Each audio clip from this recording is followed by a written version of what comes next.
Well, well, well. Cowboy fans, I'm telling you, this Dallas Cowboys defensive coordinator search, the longer it goes, the more complicated it's going to be. And it's not going to be complicated just because the Cowboys are tripping or whatever the case it may be, fill in the blank. I talked about it yesterday, and now it's becoming more and more of a problem. It's the circumstances of other teams that's about to make this defensive coordinator search very complicated the longer it goes. It's one thing when the Cowboys want you, but what if you don't want the Cowboys because you got more choices and maybe even more money? Let's talk Cowboys. We're about to talk facts. Yep. Let's go. I'm telling you the part that nobody's talking about. I have to keep it real. Nobody is talking about this, and I'm noticing it. I mean, everybody seems to be in la la land when it comes to this coaching selection thing. Welcome, Cowboy fans and Cowboy haters alike. I'm the G, and I'm the host of Let's Talk Cowboys, where we talk facts. And as you come into this live stream, please hit that like button, share, subscribe, hit that notification bell so you know the next time we post another video or go live. And in case you didn't know it, we are live. And if you haven't become a channel member subscriber yet, what are you waiting on? We still got a lot of great things coming up this season. Now let's talk facts. Cowboy fans, I'm trying to tell us. I could be wrong on this, but I'm reading the factual tea leaves.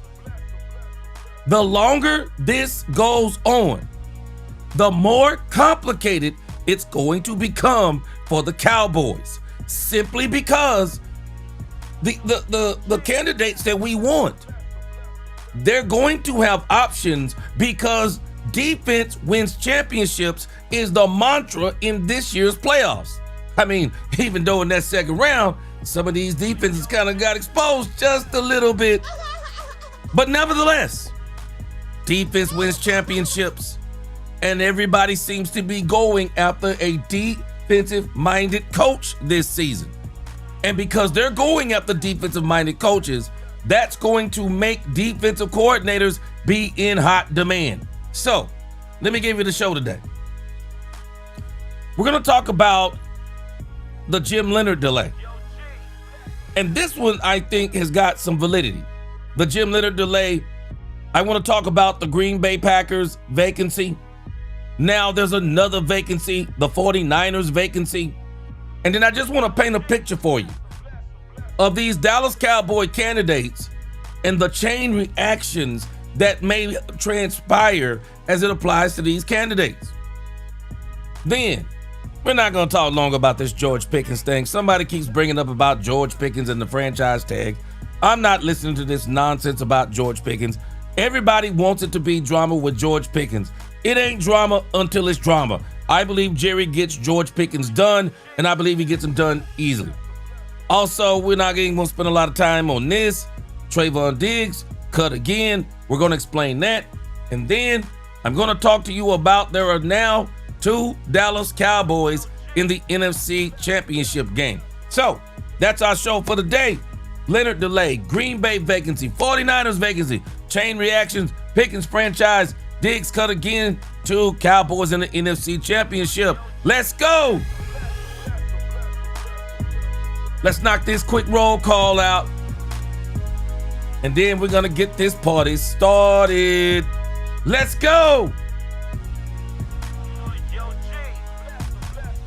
JTX made. Hey, I'm going to explain to you the Trevon Diggs thing. I'm going to explain that. Terry Tatum, what's going on? Big Rombowski, he said Tuesday with a little Cowboys talk for dessert. Let's go. Lynn from the 903, let's go. 70 Bowl, let's go. Yeah, I'm gonna tell you about the Diggs thing. Cowboys Nation, what's going on? Williams Dansby, Ty Howard, what up? Dominique Pittman in the crib. What up, Dominique? Yeah, you know you're my guy. What's up, Dominique? Jeremy Betts, what's going on? The Queen, what's going on with you? Jeremy Betts in this thing. Mike McCain, what up, Mike McCain? Brian Worley, what's going on? Chris Dunaway, Brandy, she says, hey, my loves is new as usual. She said Jones was right about Diggs. What's going on? More ready. Larry Golden, what's going on? Raymond Martin, what's going on with you? Fred Roberts, Caesar Jr., what's going on? Freddie Morales, El Chuco in the crib, what's going on with you? Kevin Edwards, Derek Williams, what's going on? Give yourselves a hand. Best chat on YouTube. All right, so let's get this thing started today. Let's get to this first issue. The Leonhard delay. The Cowboys have got an issue with Jim Leonhard. Now, that issue could be solved because the powers that be decided Bo Nix was going to go out with a broken ankle. I told y'all about this Super Bowl. I told y'all at the beginning of the season, you need three things to get to the Super Bowl. You need talent. That includes coaches, players. You need talent. You need health because it's a battle of attrition. And you need luck. And the New England Patriots have gotten all three. The New England Patriots have gotten all three. They have hit the trifecta. They got the talent. I'm not telling you that they got the best talent in the NFL, but they have the talent. For the most part, the Patriots got the health. They got the health. But most of all, what they got is the luck. They got the easiest schedule of the entire NFL this season. I mean, everybody on the schedule almost had a losing record. I mean, it was the easiest schedule of the year. But they also got lucky because of injuries with other teams. They got lucky with the Houston Texans. Dalton Schultz. The Houston Texans' other wide receiver goes out. I mean, the Houston Texans, they kind of injury riddled. Houston Texans, injured. Now they're about to face the Denver Broncos. No Bo Nix. They hit the trifecta. they hit the trifecta. There's nothing you can do about it. Go back and check through the annals of history, and you will see championship runs. They all have those three elements in every single sport. And hey, you know what? You don't complain about it. You can only play who is in front of you. And if somebody is hurt in front of it, if you come up against the Denver Broncos and they don't have Bo Nix, well, that's their loss, not yours. But they've hit the trifecta. So I'm saying all that because as of now, I'm thinking there are about 7 head coaching vacancies. Let me make sure, because now we've got another couple of hires yesterday. Okay, so it looks like there's 6 left. There are 6 left. And because there are 6 left, this is going to create problems for the Dallas Cowboys. Let me walk you down through the problems. So the first issue is I keep hearing people say that the Cowboys have targeted Jim Leonhard. I keep hearing people say that the Cowboys have targeted him. And I've been hearing this. Oh, the Cowboys, they want Jim Leonhard. Well, I'm going to tell you something. The Cowboys want Jim Leonhard, but Jim Leonhard's going to have options. Jim Leonhard is going to have options. And so I don't know if you saw the video I released I don't know if you saw the video I released, but Jim Leonhard has some ties to the Green Bay Packers with Matt LaFleur, because one of the coaches that wound up getting promoted is a guy by the name of Hafley, the defensive coordinator for the Green Bay Packers. And because Hafley is the coordinator for the Green Bay, he's gotten promoted to, I'm thinking it's the Miami Dolphins. That created a coaching vacancy for the Green Bay Packers. So let me tie these two together. So the Leonhard delay is related to the fact that the Denver Broncos keep winning. And for all we know, the Denver Broncos can win again. I'm going to tell you what happens. I'm going to tell you something strange that happens whenever you are deficient somewhere. Deficiency is it's the breeder of creativity. What do I mean by that? And some people even call it the Patrick Ewing effect.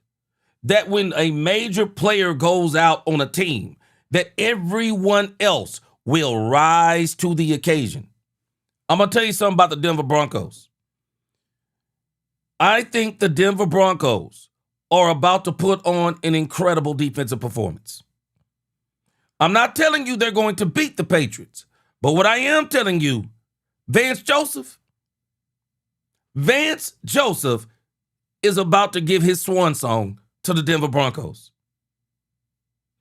Vance Joseph is about to prove to this league why he deserves another shot at a head coaching job. You watch what I tell you. Mark my words. I'm not telling you Denver's going to win. That defense is about to have the performance of its life. I won't be surprised if this Denver Broncos New England Patriots game is some crazy score like 17-13, 17-14. I won't be surprised if it's real low scoring, because you got to realize what goes now into the minds of the Denver Broncos as they are about to approach the New England Patriots. Because I'm going to tell you what my mindset would be. Jarrett Stidham is our quarterback. So we got to put him in a position to win. And the only way we can put him in a position to win is to fix it where he doesn't have to score a lot of points. And also give him some extra opportunities. We have got to get some turnovers. We got to get some strip sack fumbles. We've got to get some interceptions. I'm telling you, the Denver Broncos are about to turn that pressure up on Drake May. And we saw what the Houston Texans did. The Houston Texans, it's C.J. Stroud who sold out the Houston Texans, because the Houston Texans defense gave the Houston Texans every opportunity they need to absolutely bury the doggone New England Patriots. C.J. Stroud sold them out. That defense turned Drake May over multiple times. I got a strange feeling the Denver Broncos are going to do the same thing. They're going to turn Drake May over multiple times. But this Denver Broncos success, it's delaying Leonhard. The Cowboys want an in-person interview with Leonhard. But as long as he keeps winning, it's not going to happen. And they may absolutely, I'm telling you, I would not be shocked if the Denver Broncos beat the New England Patriots. I just think it's going to be tough for him with Jarrett Stidham. I just think it's going to be tough for him because I think Mike Vrabel, I think he's going to give Jarrett Stidham some issues too. But again, man, we may be watching Nick Foles 2.0. I'm just telling us. We might be watching. I mean, man, sometimes you put somebody in a situation like this and Jarrett Stidham may very well rise to the occasion. But again, all of this ties into Leonhard. This is going to cause a delay in Leonhard. And watch this part. The better the performance of the Denver Broncos this weekend, Jim Leonhard, I got news for us. The only way Jim Leonhard becomes the defensive coordinator for the Dallas Cowboys, y'all ready for this part? He's going to have to want to be the defensive coordinator for the Dallas Cowboys.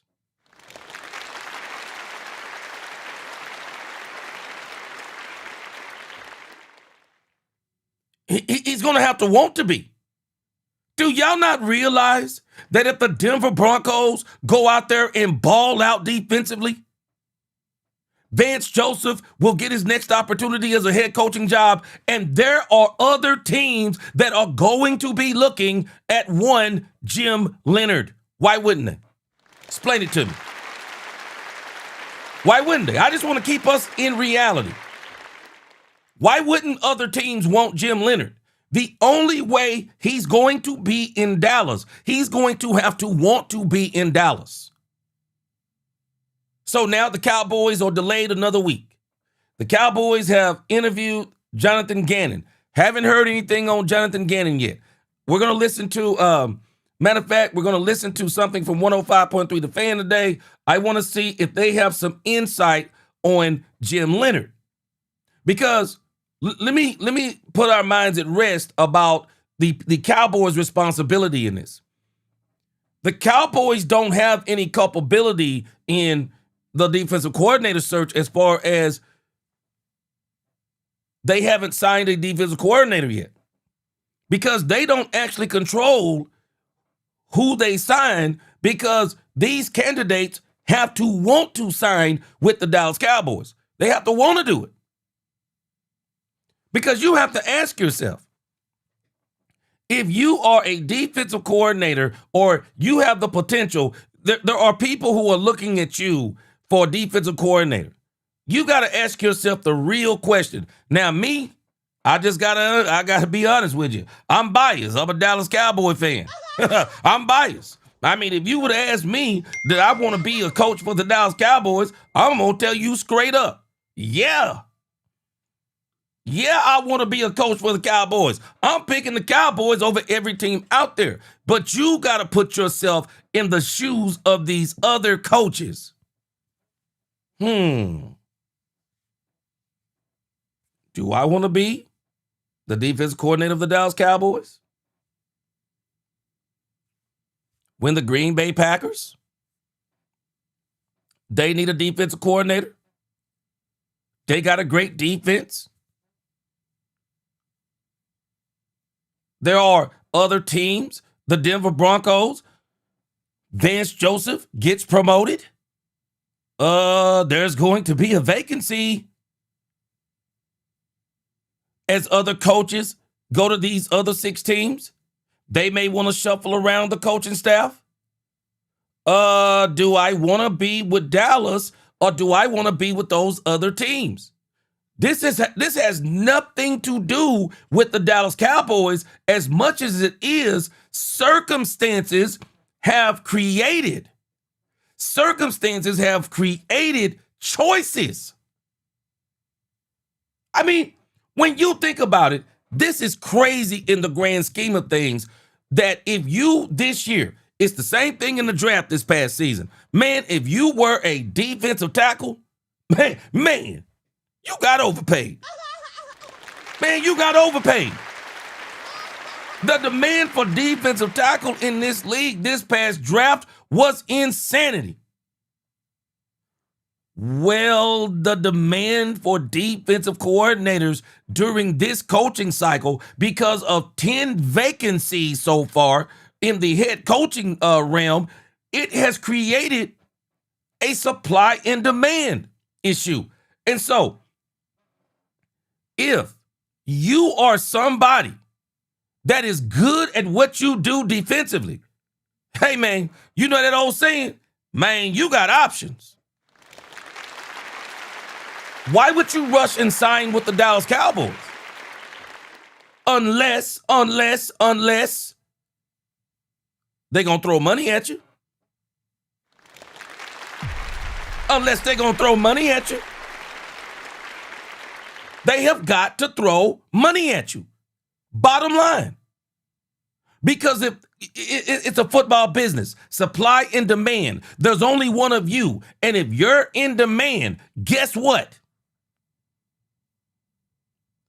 You get to say what you want to make, tell these teams what you want to get paid, and then you get to choose from the highest bidder. You get to choose from the best situation. I mean, you literally get carte blanche if you are someone who is on one of these teams that has a high-powered defense this coming season. If you were on one of these teams with a high-powered defense, man, you got options. You got options. I mean, I think there are going to be some people who get a chance to be defensive coordinator that's probably not ready to be a defensive coordinator. Man, let me go to some of the comments. I'm just telling you, man, I want to keep y'all in reality based on what I'm seeing. Based on what I'm seeing and using reason and common sense. Man, this Cowboys coaching search, it's getting more complicated the longer it goes. Absolutely the longer it goes. Lynn says now 49ers need a DC. There it is. Now that Robert Saleh is gone, Cowboys office better get it together. And hey, Lynn, watch this. Lynn, you know the crazy part? And there ain't nothing they can do about it. Watch this. Lynn, let me mix you and Elijah's super chat together. Elijah, appreciate the super chat. Jerry should break the bank with Jim Leonhard. Elijah, Lynn, y'all ready for this part? So, let's just say for the sake of argument, we already know what the Joneses threshold is as far as assistant coaches. Matt Eberflus for the Cowboys was highly paid. He's an ex-head coach. I think they were paying him somewhere around $4 to $4.5 million per season. That's the threshold for the Dallas Cowboys. So, Elijah, Lynn, imagine. Cowboys play their hand with Leonhard and say, hey, Leonhard, we want to pay you $4.5 million, Texas money, which I think would equate in these state tax states. I haven't done the research on state tax, but I'm going to go out on a limb and I'm going to say that would probably have to be around $6 million maybe in one of the states to pay state income tax. So somewhere around $6 million or whatever the case may be. But even then, you could take that Cowboys offer and you can take it to all the other teams. And your agent says this is what the Cowboys are offering. Can you beat it? This is what the Cowboys are offering. These teams, these coaches, they are in the proverbial catbird seat. Then if the Cowboys play their hands early, they can just take that to another team and say, well, this is what they're willing to pay me, or can you beat it? Can you beat it? Can you meet it? Because of the demand, these coaches are going to be out here. I'm just telling you now, because if it was me, I think some of these coaches are going to be out here clowning. I think some of these coaches are going to be out here clowning. And again, let me play advocate for a moment. Frederick Johnson said Texas cash stretches further. And that's why I say that $4.5 million in Texas is probably around $6 million in other places. So the money, the cost of living, the Dallas area, the media, everything, if you ask me, in Dallas is better. But there are other circumstances. Big stage. Some people might not want the big stage. Jerry Jones. Will he get the players? Which I'm going to give Jerry the benefit of the doubt. I believe Jerry's going to get the players. But when you look at some of these other teams, I'm just telling us, man, Green Bay is pretty attractive. Green Bay is pretty attractive. I'm just telling us. We may look at Michael Parsons in a certain way, but there are other people that they look at Michael Parsons in a certain way. I'm telling y'all right now, that Green Bay job is probably pretty attractive for a lot of people out there looking for a job. And in particular, I don't know if you saw the video I released on this, but in particular, it's going to be attractive for one Jim Leonhard. Y'all do know Jim Leonhard has a lot of ties to Green Bay. Wisconsin is his stomping grounds. He's the former coach of the Wisconsin Badgers. And a lot of people are saying he's being linked to the Packers vacancy. Now, the Packers have not even formally even offered the job, or they haven't even said, they haven't even started hosting interviews. But I want to go to the meat, and I'm going to put this down in the, I'm going to put this, I'll put this in the chat.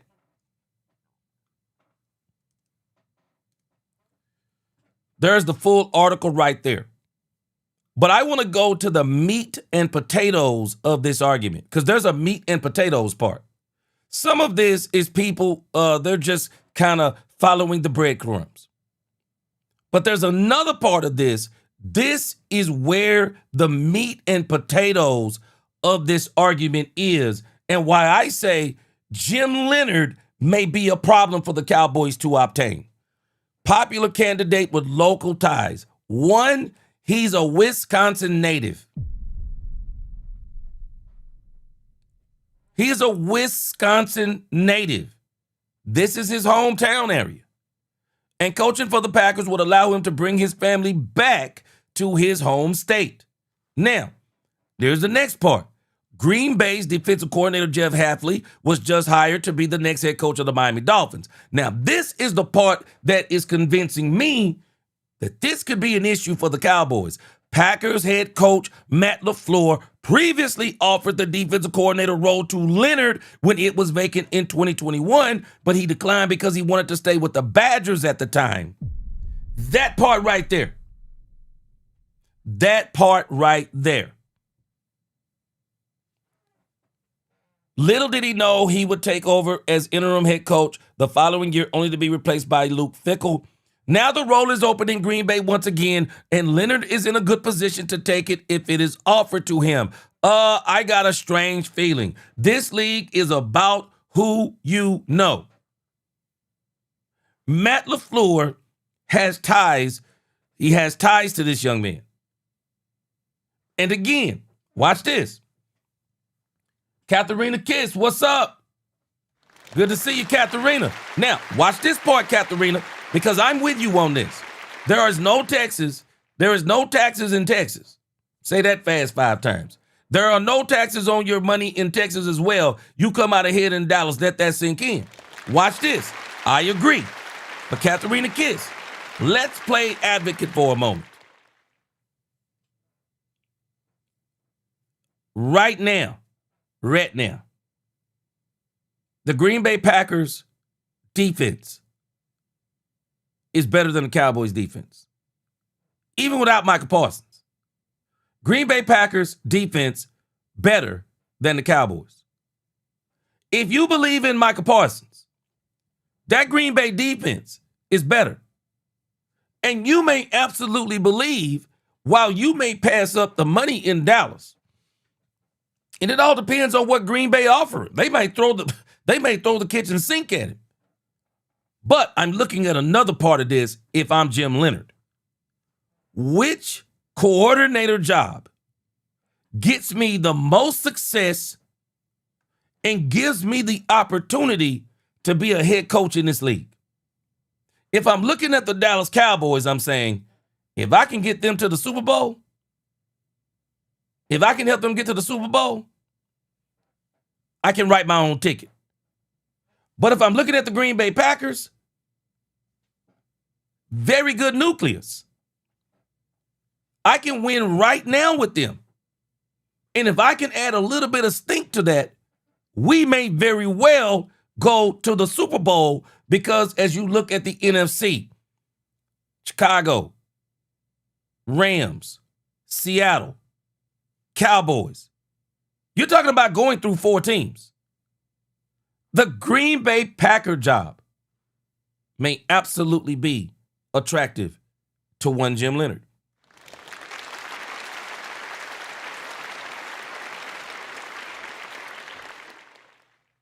I'm just walking us through this because I'm telling you what I would be doing. All money ain't good money. All money ain't good money. And it all depends, too, on what the Cowboys are throwing at him. But I can tell you this. Matt LaFleur, watch what I tell you. Watch what I tell you. Matt LaFleur, if he wants Jim Leonhard, he throwing money at him. He's going to throw the money at him. I'm telling you right now, he's going to throw the money at him. There is no doubt in my mind. But there's another player lurking in the background of Jim Leonhard. There's another player lurking in the background. And that player is John Harbaugh. That player is John Harbaugh. I'm telling us. John Harbaugh is lurking in the background. And I'm going to tell you something about John Harbaugh. One of the stipulations of John Harbaugh's contract of coming to the New York Giants is he asked for $10 million in assistant salaries. I got a strange feeling that New York, if they want him, they're going to try to pay him too. You couldn't pay me enough money to go to New York, though. You couldn't pay me enough. But if he's looking at what he believes could be the fast track to head coaching, who gets you there quicker? Matt LaFleur, John Harbaugh, or Brian Schottenheimer? Y'all got to realize something that we're dealing with Brian Schottenheimer, Cowboys fans. What has Brian Schottenheimer done in the grand scheme of things that would make anybody want to coach for Brian Schottenheimer? What has he done? It's not Brian Schottenheimer. I got news for us. In the grand scheme of things, it is not Brian Schottenheimer that is going to attract people to the Dallas Cowboys. What will attract people to the Dallas Cowboys? Rain Dakota Prescott. Rain Dakota Prescott, not Brian Schottenheimer. Rain Dakota Prescott, George Pickens, CeeDee Lamb, looking at an offense that's so high powered, and you say, hey, if I can go there and get the defense fixed, we probably will go to the Super Bowl with that cast on offense. But as it pertains to Brian Schottenheimer, man, this ain't even no knock on Brian Schottenheimer. Man, but if you ask a lot of people who would they rather coach up under, Brian Schottenheimer or John Harbaugh? Brian Schottenheimer or Matt LaFleur? They're probably going to make that choice. Not to mention another issue with Jim Leonhard flying the ointment. What if he decides to wait and see if Vance Joseph is going to be promoted?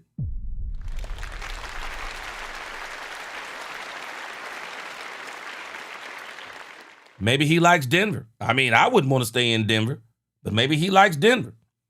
Look at what it says here. He is expected to have plenty of suitors with a number of coordinator jobs opening this hiring cycle. I'm telling you, it's the choices that is going to be the problem for the Cowboys. It's the choices. It's the choices. Robert Davis, what's up? Good to see you. Robert Davis, and I'm going to tell you this. I don't even know if it's the fact the Cowboys are going to be cheap this time that may knock them out of getting a coach like Jim Leonhard. It's his options, man. Man, let me tell you something. There is nothing worse than somebody with options. Man, when somebody got options. You might not, it might not even be about you. It may just be about them and what they see for their future. All money ain't good money. Maybe some people don't want to come to the Dallas Cowboys, Jerry Jones, Barnum and Bailey Ringling Circus or whatever it's called. They might not want to come to that. So, man, there's a lot of things that it depends on how you look at it, whether or not you're coming to Dallas. But I'm going to tell you this, whoever we get, they're going to want to be here because all the good candidates are going to have options. And unfortunately, it could knock us into a situation. I don't think anybody's going to be clamoring to get Jonathan Gannon. And boy, I'm telling y'all, Y'all better hope Jonathan Gannon gets eliminated. I'm telling y'all, you better hope Jonathan Gannon gets eliminated. But again, Jim Leonhard, he's going to have a lot of options, guys. Even after the Cowboys interview him. The only way the Cowboys get Jim Leonhard, if they really want him, is that they're going to have to do what I've seen the New York Giants do with John Harbaugh. Came into the building, didn't let him out. Robert Saleh walked into the building for the Titans. They didn't let him out. They didn't let him out. Made him an offer that he couldn't refuse. And so the Cowboys, if they want Jim Leonhard, I got news for you. You can get me to be your spokesman if you want to. I can try to sell him on the tax issue. I can try to sell him on the biggest stage issue. I can try to sell him on the Super Bowl possibilities of Dak Prescott, the offense. I can try to sell him on all that stuff. But at the end of the day, it's going to be about options. And maybe he sees a fast track with another team than he does the Cowboys. And so, again, it says the Cowboys requested an interview, but he's also being linked to the New York Giants. He could reunite with John Harbaugh. Because I'm going to tell you right now, watch the tea leaves. John Harbaugh, if he wanted a defensive coordinator already, y'all do know John Harbaugh could already have gotten him. What is he waiting on? I'm just telling you, what is he waiting on? What is he waiting on? And so again, I don't think this is going to be about the Cowboys. I don't think this is about the Cowboys as much as it is about options. These guys, it's a great time. If you are a defensive coordinator or a defensive coordinator on one of these teams, man, you got options. And don't let me forget this part. Let me give you the next fly in the ointment. What if the Broncos, what if Vance Joseph gets a head coaching job and the Denver Broncos? I mean, think about it. You're already familiar with Denver. You're already familiar with the personnel. And it is obvious the Denver Broncos are in the AFC Championship game. Even if you lose, you might think in your mind, let's run it back. Let's run it back as with me as the defense coordinator. You may absolutely say, I don't want to do all that moving. I'm already in a great place, great players, great defense. I mean, doggone it, man. Patrick Surtain is your doggone cornerback. I mean, you already got so many things in place in Denver. He may very well wait and see if Vance Joseph, and I do believe Vance Joseph, that phone is about to start ringing after this weekend. Win or lose, that phone is about to start ringing on Vance Joseph. And I'm telling you now, y'all mark my words, I'm going to be shocked if Vance Joseph don't put on a show this weekend. Boy, I'm going to be shocked if Vance Joseph don't put on a show this weekend. Drake May is not Josh Allen. Drake May isn't Dak Prescott. He isn't Matthew Stafford. He isn't Lamar Jackson. He is about to be put to the test. That Denver Broncos defense is going to be out for blood. Because I'm telling you right now, I would have that defense so hyped up, everybody would be afraid to go against them. Everybody would be afraid. Because I'm coming into the locker room telling them, it's all on us. It's all on us. People don't think we can do it. Let's show them. Defense wins championships. I'm telling my defense, the goal this weekend against the New England Patriots is 14 points on defense. I want a strip sack fumble ran in for touchdowns. I want an interception ran in for touchdowns. We are out for blood. We are going to score minimum 14 points on defense. Boy, I'm telling you, if it was me coaching the Denver Broncos, man, we out for blood this weekend. We out for blood. I'm telling you from the opening drive, man, I'm going to have Drake May. I'm going to have him thinking about quitting football. I'm blitzing him on every play, even on the punts. I'm blitzing him on punts when he's on the sideline. I'm telling you right now. I'm telling you, if I'm Vance Joseph, I'm about to put on the show of all shows. And I'm going to prove that defense wins championships. And we're not telling my defense, Drake may not beating us. I promise you he not beating us. I'm telling you, I got my team ready. But again, this is going to create an issue. Jim Leonhard, think about it. Out the box, he already has 3 options. He could probably stay in Denver if Vance Joseph gets promoted, because I'm pretty sure Denver's not going to want to let him go. He can stay in Denver. John Harbaugh may give him a call. I got a strange feeling Matt LaFleur. Shoot. Man, Matt LaFleur, man, he probably already done called this dude. Matt LaFleur probably already done called him off the record, just talking, just chit-chatting. Man, you ought to come to Green Bay. Shoot. Telling you, man, this dude Leonhard got some serious options, Mike.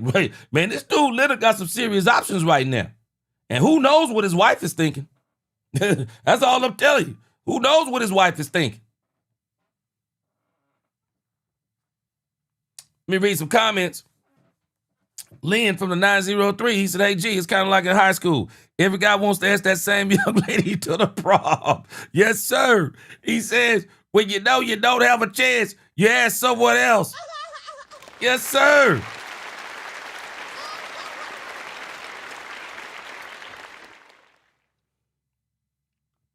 Tatiana, I saw that if Flores doesn't get a head coaching job, it's likely the Vikings will retain him. Tatiana, I got a strange feelings. Mark my word. I believe Flores gets another chance in this league. Tatiana, let me tell you something about the Pittsburgh Steelers. And I'm just stating facts. So don't take this as a racist comment, because I don't deal in all that. But I'm just telling you. I'm giving you fact here. Y'all do know where the Rooney Rule originated, right? It's called the Rooney Rule for a reason. Pittsburgh Steelers. The Pittsburgh Steelers, they're not going to call in a black coach just for the Rooney Rule. And that's the irony of the whole situation. They're not going to call in a black head coach just because he's black. But if there is an equal opportunity employer out there as it applies to black and white, there is nobody better than the Pittsburgh Steelers. Nobody. I'm telling us, there's nobody better. It is not going to shock me if the Pittsburgh Steelers hire Brian Flores. Because when all of that stuff went down with the Miami Dolphins, guess who the first team was to give him an opportunity? It was the Pittsburgh Steelers. I'm telling you. Pittsburgh does not play when it comes to black or white coaches. And I'm telling you right now, Pittsburgh may very well be the place that gives Brian Flores his next opportunity at the head coach. May very well be. And I think he fits. I think Flores embodies what Pittsburgh wants to be.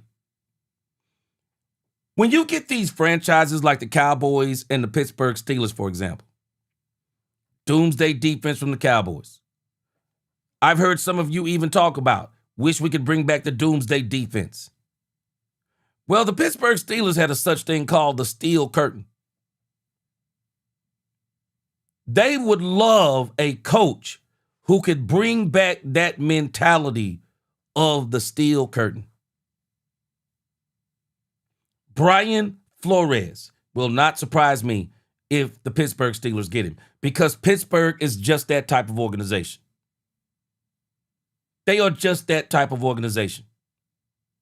And I think he fits what they would want. Man, I'll tell you something. I think Jim Flores is a little bit tougher than Mike Tomlin, and that's saying something. That's saying something. Brian Flores is, man, he is a tough coach. It will not surprise me if the Pittsburgh Steelers bring him in. It won't surprise me. And that in itself, and we're going to talk about that in a moment, with these chain reactions. Because there's a lot of chain reactions that are going to happen depending on head coaches leaving their said positions and going to another team. Those are just going to create more options. So I want y'all to think about it right now. Just with the coaching, just with the head coaching vacancies, there are probably going to be anywhere from 6 to 10 defensive coordinator vacancies. It's a lot of options out there, man. True, it's a slew of options out there. I'm going to go backwards. Lynn said, when you that girl, well, what about when you the most popular guy in school? Man, you got options. Man, when you the most popular guy in school, man, you got options. Man, you already know you can take you can almost take who you want to the prom. I mean, you can take a girl who got a boyfriend to the prom. She'll break up with her boyfriend to go to the prom with the most popular guy in school. Hey, man, it is options out there. It is options. Katharina Kiss. Exactly, G. Our offense is pretty much elite besides a couple of pieces. Katharina Kiss. That's what we're going to have to sell teams on. We're going to have to sell teams on Dak Prescott because Matt Eberflus said that was one of the reasons why he came to the Dallas Cowboys. He said Dak Prescott. I'm sure there are other people, when they look at the Cowboys, they're going to say Dak Prescott. That's what they're going to say. Dak Prescott, the offense, it looks incredible. And if we could get that team turned around and get that offense more opportunities, we can win. Campanella said, let's be real, most like taking the easy path, but if Leonhard comes here and turns the defense around, he and his star power will climb even higher than anywhere else. Now, Campanella, here's the issue. This is how you and I see the Cowboys, because I agree with you.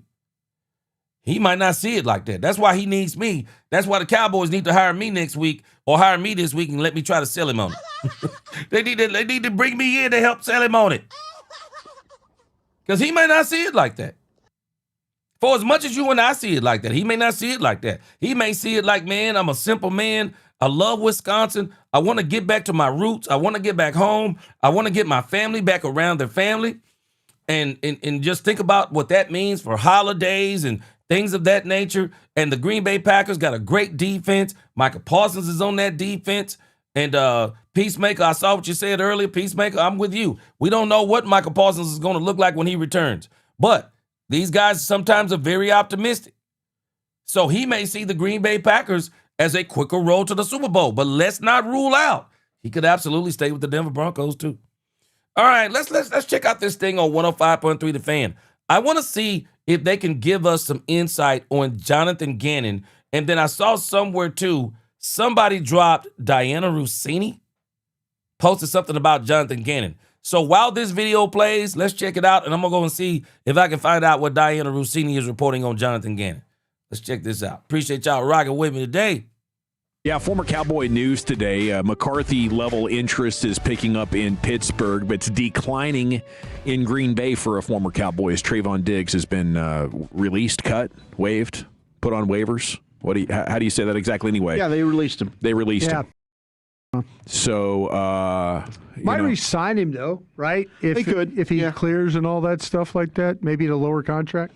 I could see that. They paid $470,000 for him for 1 week, though, right? Yeah, did the Cowboys a little bit of a favor, and I don't know, maybe Chicago will want him. But I think right now the most important thing for Trevon Diggs is just for him to try to see how much athleticism he can reclaim in this offseason. I think Jerry did a really good job of explaining, what made him successful, and that ability to put his foot in the ground and drive on the football has just dissipated to the extent that he can't get away playing corner the way that he did pre-injury. Now, you talk about his knee injuries, and the second one was basically the microfracture. And that's real difficult. They're having to regrow your cartilage inside of your knee, and it is very much within reason that 13 months later, 14 months later, it's just not enough time has elapsed. So I'm not going to rule it out, but I think no team is going to bet on Diggs at this point. He should have just let the season maybe play out and not go to Green Bay, because then he could have at least made the argument that the Cowboys just didn't like him. Now that you've gone to Green Bay and failed to the extent there, they don't see your contract as being worth it. He's got to do a prove a deal. Maybe an incentive-rich contract like what Asante Samuel Jr. just got. Let's see. Let's go ahead and talk about Trevon Diggs since they are addressing or even less. Let's go ahead and talk about Trevon Diggs. I want us to understand that Trevon Diggs, don't read a lot into the Green Bay Packers cutting Trevon Diggs. It just really made sense in the grand scheme of things for the Green Bay Packers to cut Trevon Diggs. I'm telling y'all right now, Trevon Diggs is a favor for Micah Parsons, I believe. I just believe it. Micah Parsons wants Trevon Diggs in Green Bay. But the Green Bay Packers are smart. They're not paying Trevon Diggs no $18, $19 million. I mean, this is simple what they're doing. They're cutting Trevon Diggs. And I believe what they're going to do is they're going to bring Trevon Diggs back. And at a much lower salary rate. And I don't think the Green Bay Packers are going to sacrifice no $10 million for Trevon Diggs. Trevon Diggs will probably come back to the Green Bay Packers for somewhere around, I would say, between $4 and $6 million, which I even say that's probably going to be overpaying Trevon Diggs at this point. And the only reason why I say it's overpaying him is because I think they've already kind of seen what he is, but they want to maybe see what he is next year too. Give him something like a $3 or $4 million deal, prove a deal, have high incentives based on interceptions, amount of games played, yada yada yada, etc. And then maybe you can get it up to about $7 to $8 million per year in incentives. But it's a no-brainer why they cut Trevon Diggs. One, they're not paying him that insane contract that is no guarantees anyway. And so they're just going to bring him back at a cheaper mark. Trevon Diggs, I believe, is going to be in Green Bay. And I don't see anybody claiming Trevon Diggs. Waivers or whatever they're doing. Nobody's going to claim Diggs. They're going to wait until he's clear. And then it's going to be, as this guy's saying, Trevon Diggs, welcome to the Prove It deals.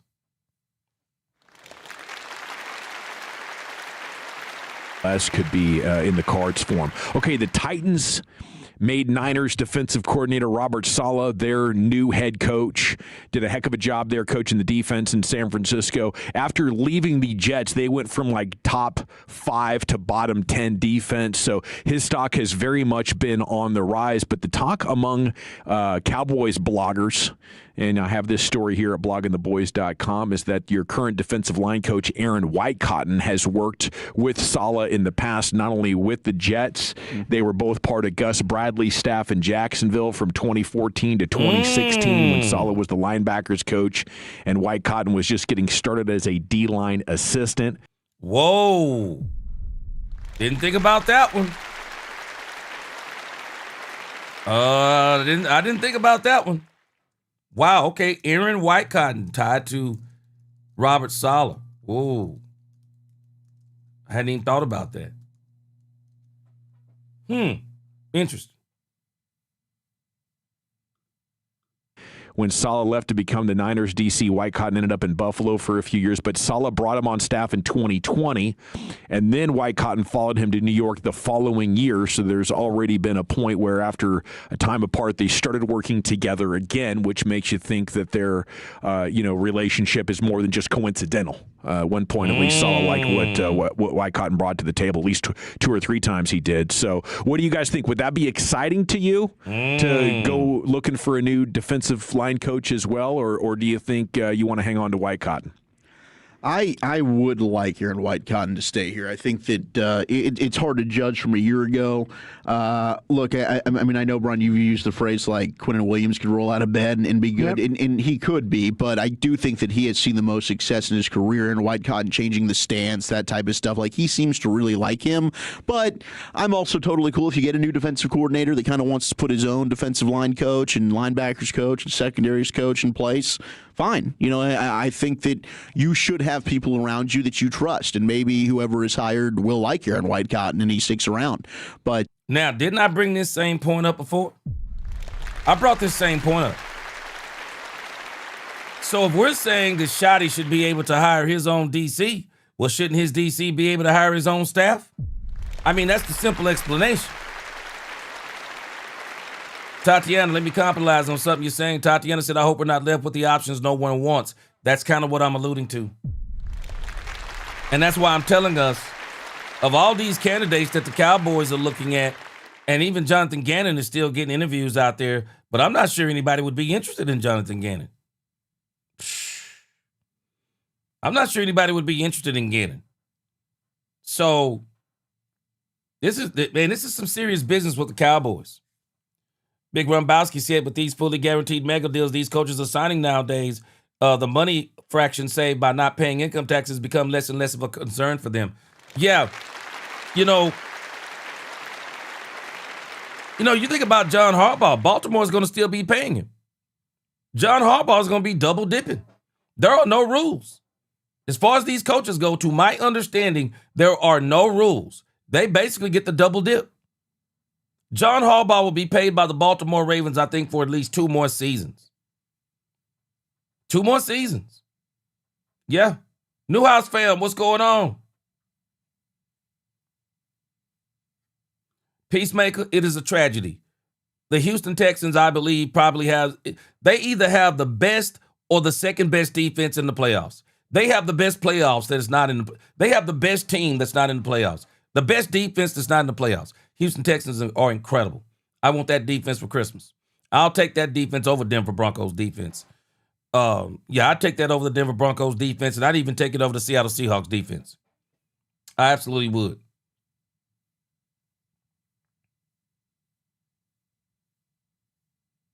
Let's see here. Let me read a couple more. Mike McCain, he says, I think Jerry Jones is just feeding us soup that he's in a hot start for the defense coordinator. We're going to end up with nothing. He's going to say, I tried. Man, I'm going to tell you something, Mike McCain. Man, this might not be on Jerry. This actually might not be on Jerry. These guys got options, man. I'm telling you, Mike McCain, they got options, man. They don't have, this is one of the worst seasons the Cowboys could actually be needing a defensive coordinator. Man, the options out there are insane. And I think Big Rumbowski is making a great point because with the way they structure these coaches' salaries, some of them might have money coming from the previous contract or whatever the case may be. It all depends on how it goes. They have money coming from the previous contract. And so you never know how these guys are handling their money. And so the no state tax, because you would think everybody would want to be playing in those states. But you get a lot of teams that even when they get options to play in the Texases and the Floridas, man, they still go to these teams with these state taxes. I really don't know what goes into all of the thinking when it comes to these guys. Yeah, Frederick. Yeah. Pittsburgh was the first team to accept Flores after the Miami mess. Yeah, I wouldn't be surprised if he goes there. Rumbowski said at the end of every season, the NFL cuts 32 checks to each team for $450 million. This is just for TV deals and doesn't include teams make for money. Include money teams make for home games with tickets and food, parking, etc. Yeah.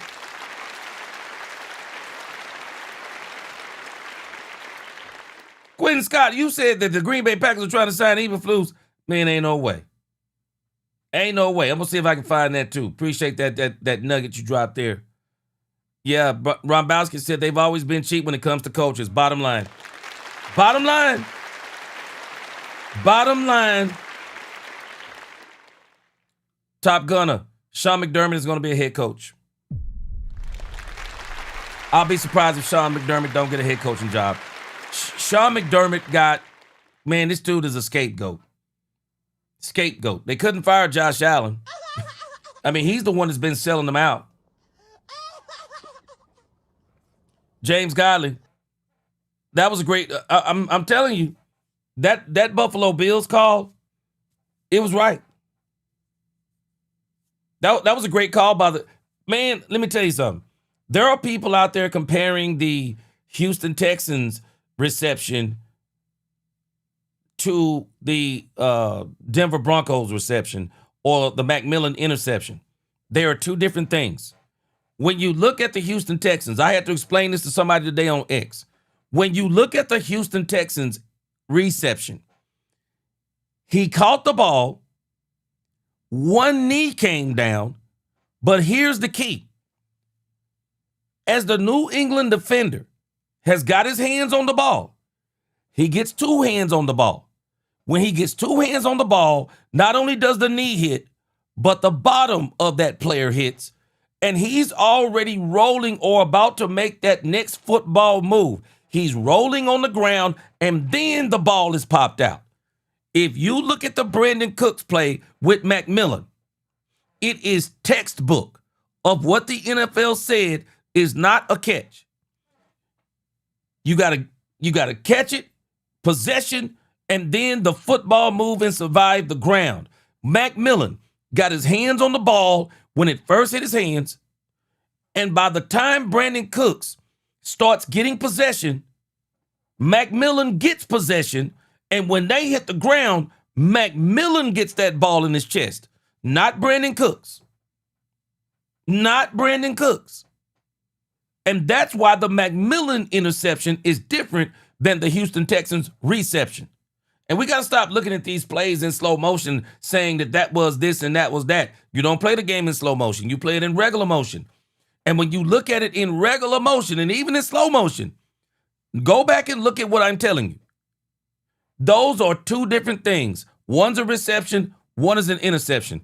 And I'm actually laughing because Joe Burrow came out on his Twitter, and Joe Burrow said the NFL have shown us exactly what a catch was at the beginning of the season. And he said in both cases, this is Joe Burrow, he said in both cases the NFL got it right. And I believe they did too. And the officials didn't tell Josh Allen to throw two interceptions, fumble two times, and the third interception when you count the last one, not to mention the seam route that he missed that would have actually ended the game, and he would have never had to worry about that doggone interception to McMillan. He never would have had to worry about it. No. It was a great call. Rumbowski said, I'm actually bummed that Diggs was released as I was really hoping to see the dynamic duo burn down another locker room. Big Rumbowski, I think you're going to see it. I'm pretty indifferent because you did not see really the success. And if anything, you saw regression with some players along the defensive line last year. And I don't know how much to really put that blame onto Aaron Whitecotton or not. All right, up next here in the C note. Let's stay with Blogging the Boys. Headline, Jonathan Gannon would be a disastrous defensive coordinator hire for the Cowboys. This is from David Howman. I thought it was a terrific article. He gave you like 8 bullet points on why Gannon's not the guy.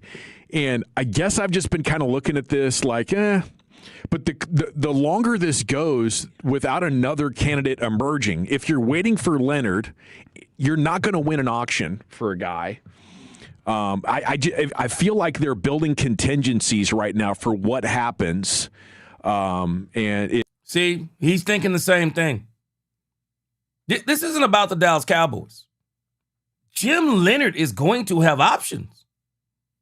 The only way Jim Leonhard becomes the next defensive coordinator for the Dallas Cowboys, watch this, he's going to have to want to be the next defensive coordinator for the Dallas Cowboys. Bottom line, he's going to have to want to be. Because he's going to have all kinds of options out there. He's going to have all kinds of options. Hey, Brandy, Clayton Adams knows Gannon, and he might be vouching for him. You never know. Appreciate that $1.99 super chat. James Godley, he said, I'm just going to see what happens. I hope it will be the right decision. You and me, James Godley. You and me right here. This is why I'm not doing all the getting excited about this coach and that coach yet. Because at the end of the day, I just don't know who we're going to wind up with. I can't get that kind of excitement because I just don't know at this point. Because as I keep looking at the situation and the circumstances, the Cowboys may be out just because of all the options that are out there. I'm telling you, man, it's a great year. If you are a defensive coordinator or one of these guys that want to be a defensive coordinator and you've been on one of these high-powered teams, boy, it's a great time to be one of those guys. if they don't get Leonhard. And if the Giants really want him, then I would expect Gannon to end up with the New York Giants. So to me, it's actually pretty realistic the Cowboys could hire Gannon right now. And how many times have I told y'all this over the last 2 weeks? I told y'all yesterday, I said, you better hold your breath on Jonathan Gannon. You better hold your breath. All I'm telling you is hold your breath on Jonathan Gannon. Because he may be the last option for the Cowboys, and some of these other candidates, they may get other options out there. I'm telling you. After so much thumbs down type of reaction to this, it's shocking, but he worked with Clay Adams, and he's a former head coach, and Jerry wouldn't have to pay his salary, so this thing actually checks quite a bit of boxes. So as I'm making my way through this David Howman article, I'm like, man, do you think these criticisms are fair or unfair? Okay, so Big Rumbowski, I noticed you were talking about these coaches' salaries. So it sounds like what he just said is that the Cowboys wouldn't have to pay Jonathan Gannon's salary. Okay, so there must be some rules. I'm going to have to look this up. So there must be some rules in place that if you still got a contract with an old team and you get fired, you can't go to the new team and double dip. Rumbowski, you tell me if that's your understanding. Because it sounds like that's what he's saying. It sounds like that's what he just said. That the Cowboys wouldn't have to pay Jonathan Gannon. And if that is the case, oh gosh, that's scary. Eberflus clone? Is that realistic? Well, he's got Zimmer ties as well. I don't know that he's an Eberflus clone. I think that he certainly has worked under Eberflus and has some similar ties to the way that he calls defense, but I don't know about a clone. I do think some of the things in which he does is similar, though, and maybe that's what they're looking for with continuity. But it's the least exciting hire, in my opinion, to go with him. I think he's on really a downward trend in his career. I mean, he really kind of needs to, I think, resell himself. Chronic in-game inflexibility, repeatedly criticized for poor adjustments, especially late in games, as the fourth quarter and overtime thing was in there.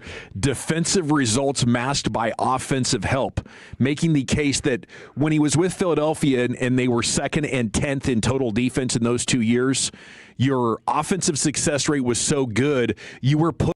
Okay. Let me give you the skinny on what I just asked Big Rumbowski. Let me give you the skinny on this. So, as it applies to coaches being paid twice, basically double dipping.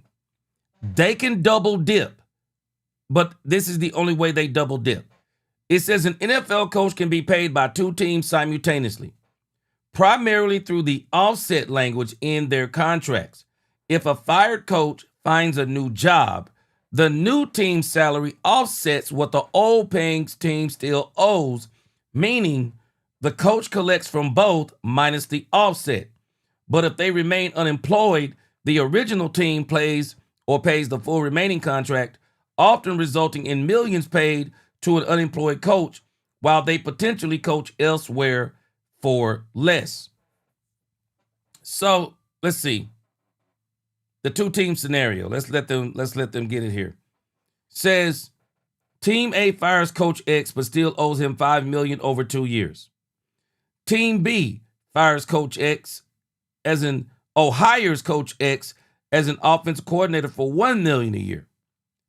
Team A pays $4 million and Team B pays $1 million.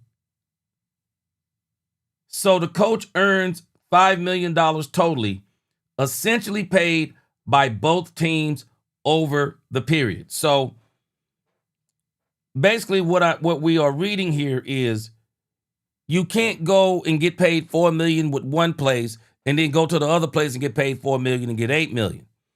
It sounds like if they pay you the same thing, the offset would be zero. The offset would be zero.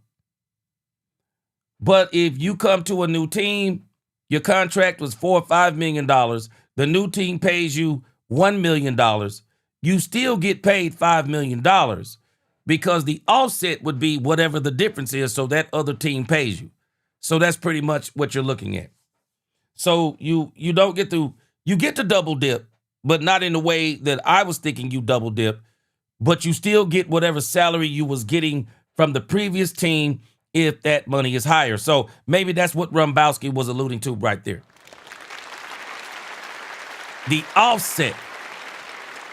So in other words, for the Cowboys, what this guy is saying is that the Cowboys, depending upon the contract, they would give Gannon, because Gannon is still going to get paid from the Cardinals.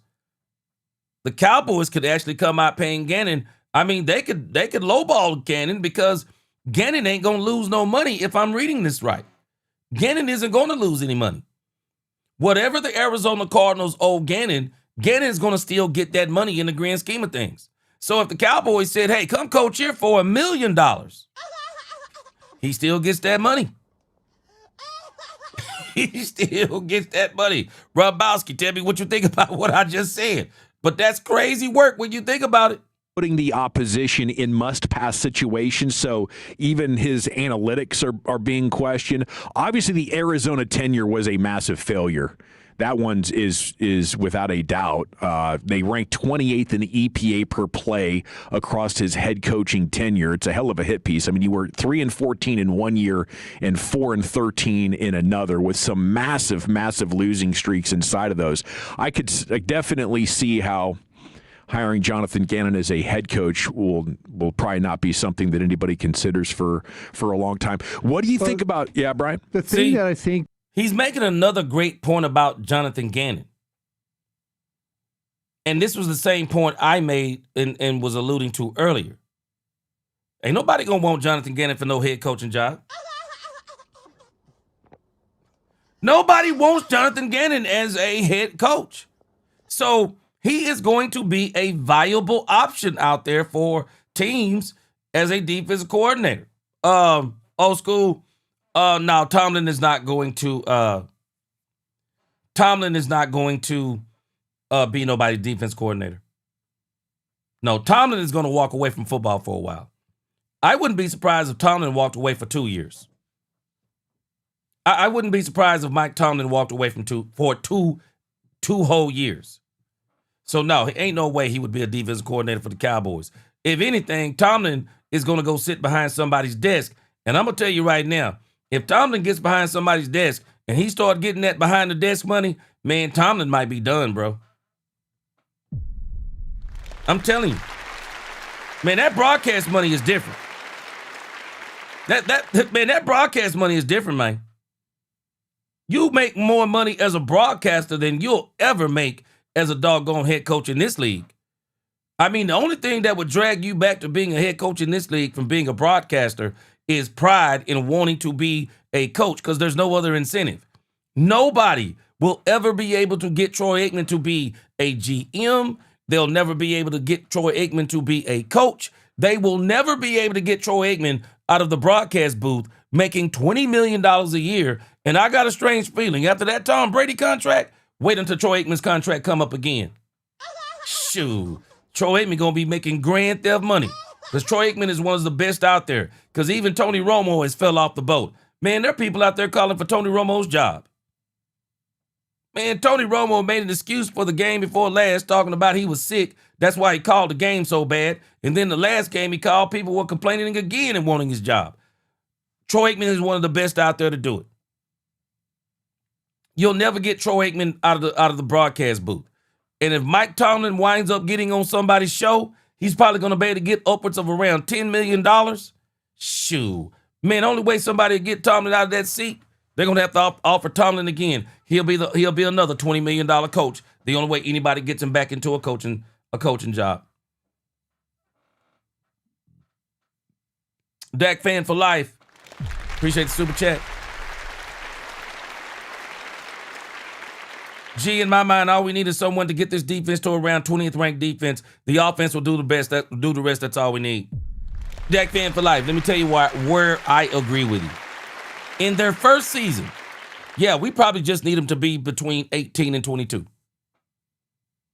In their first season, if we can just get them between 18 and 22, we make a deep playoff run.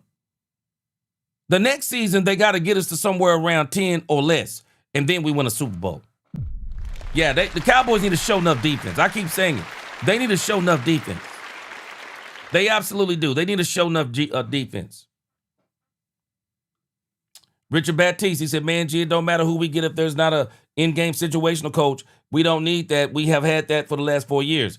Richard Baptiste, this is one of the main reasons why I keep saying, man, Brian Schottenheimer would do better not being the play caller.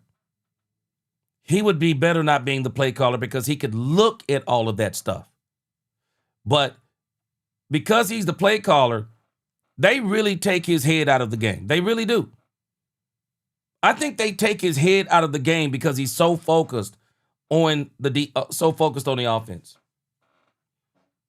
Dream Chaser, man, I hope it ain't true. I've been hearing this stuff about Tomlin. I hope it ain't true, man. Carlito said Tomlin. Hey, Carlito, I don't know about Tomlin, bro. Let me tell you about Mike Tomlin and one of the reasons why he's out of the Pittsburgh Steelers, away from the Pittsburgh Steelers. You do know why Mike Tomlin has not been successful over the last how many years now? I don't buy all of the he hasn't had a losing season. Okay, who cares? Who cares if you haven't had a losing season if you haven't been to the Super Bowl in 10, 12 years? Who cares about that stat? That's a crazy stat to me. I don't care about that. One of Mike Tomlin's failures with the Pittsburgh Steelers was never able to get a quarterback after Ben Roethlisberger. Could never get a quarterback. Come on, man. Mason Rudolph, Kenny Pickett, even this past year, Shedeur Sanders was there for the taking. Didn't get him. Don't understand it. Didn't get him. I don't understand it. Instead, they decided to go with Aaron Rodgers. They could have easily brought on Shedeur Sanders and let him develop behind Aaron Rodgers. Didn't do it. Doesn't make sense. Didn't do it. Yeah, Top Gunner, you won't be able to pay Sean McDermott enough because Sean McDermott is going to be a head coach. I'm going to be surprised if Sean McDermott is not a head coach. You know, if you go back and maybe look at Gannon in some of the things, and I'm not saying it's all terrible, but he does. If you're thinking he's similar to Eberflus, he's really not. Okay. And Eberflus is more of a 4-man front guy. Gannon more of a 5-man front.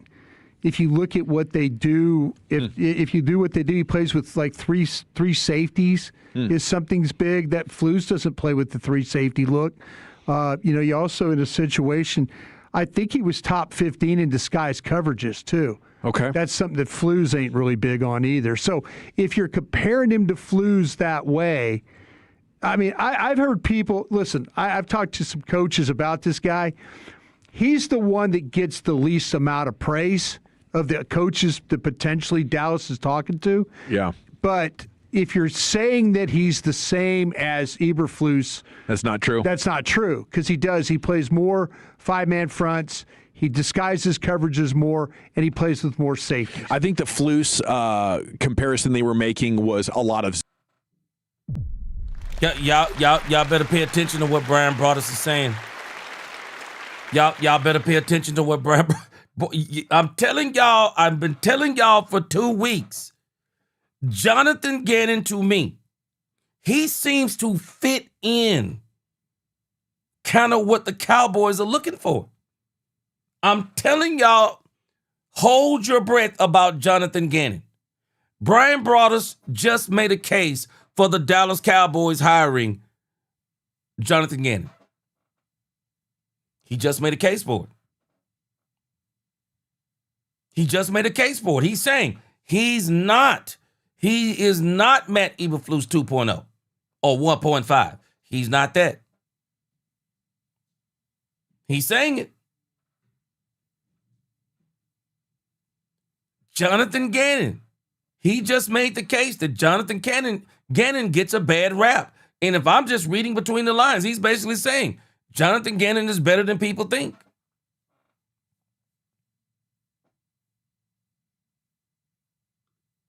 Big Rumbowski, he said, I read that rumor about Tomlin. I don't know. There seems to be some smoke. It's all conspiracy there. Yeah, I don't think that's why he's out of Pittsburgh, so I'm not really worried about that. Mike McCain. Mike Tomlin cannot get a quarterback to succeed in Pittsburgh. Ben Roethlisberger wasn't even his quarterback. Exactly. That's what got him out of Pittsburgh. No success since Ben Roethlisberger. And even the team he won a Super Bowl with, that could be argued that was the Bill Cowher team. Because after that team dissipated, he was able to get them to have, no losing seasons. But man, there were some ugly seasons. I don't know. Man, I don't know what people were looking at, but Pittsburgh's had some ugly seasons, man. They have.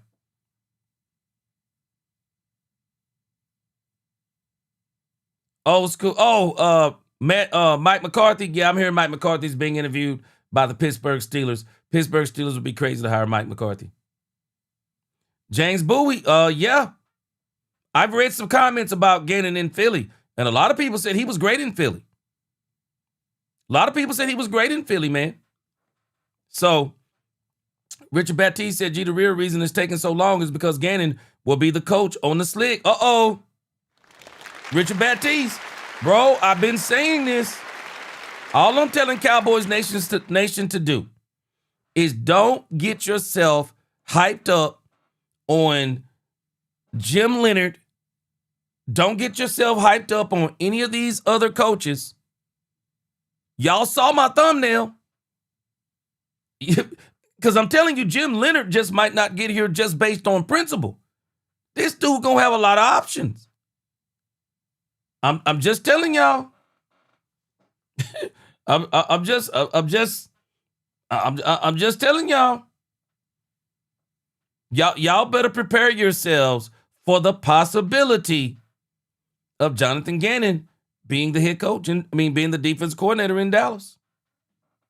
Zone. It is a lot of zone. Yeah. But that's just one component of how you kind of married the Zimmer and Eberflus styles together. And that's where you start to get more of the disguised coverages. And heck, Dan Quinn would even be an example of where you start to see more three safeties on the field together.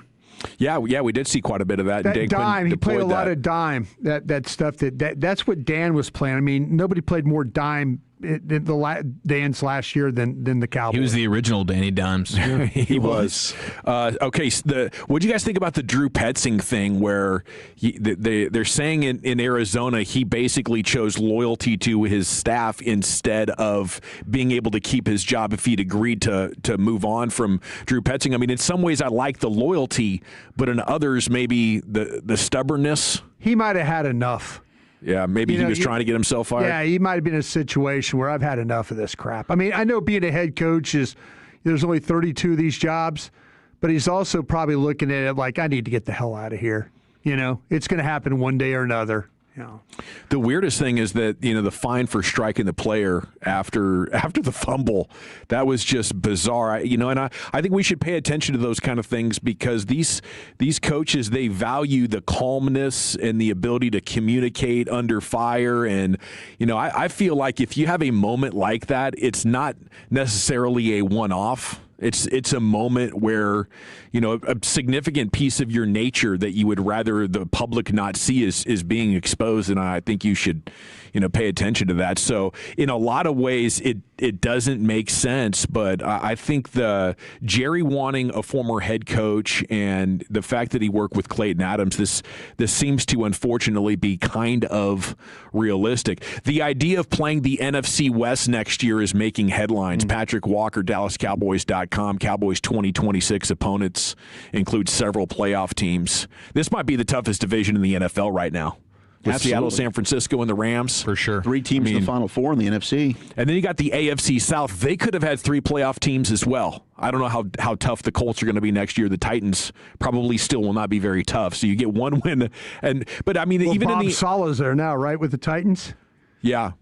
So maybe they'll have a defensive turnaround. Yeah. But if you consider the NFC West alone and Arizona's your House of Horrors team, No matter where that game is, the Cardinals are the number one cursed opponent for the Cowboys, wouldn't you say? Yeah, they certainly have been a team that has had Denver. Well, yes, unfortunately, you don't have to play Denver as much, but those two are definitely up there.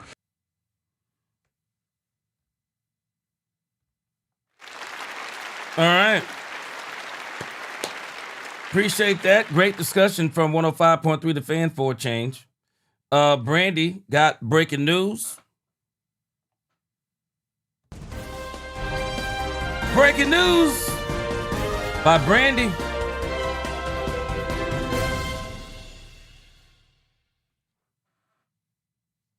The Chargers are going to hire Dolphins head coach Mike McDaniel as their next offensive coordinator.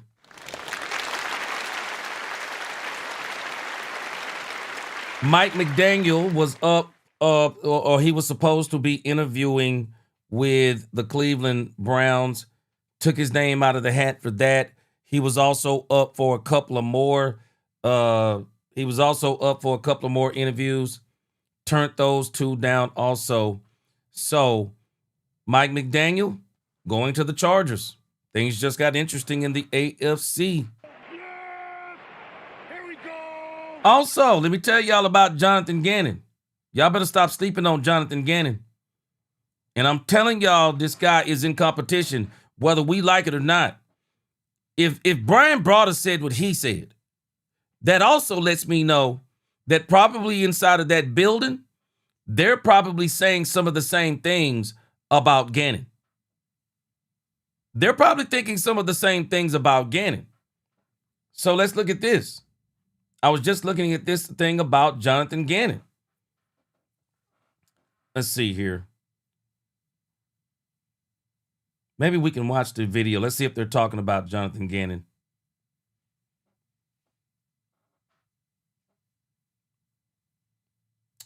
All right, hold on a second. Let me switch this over here. I'm telling y'all about Jonathan Gannon, man.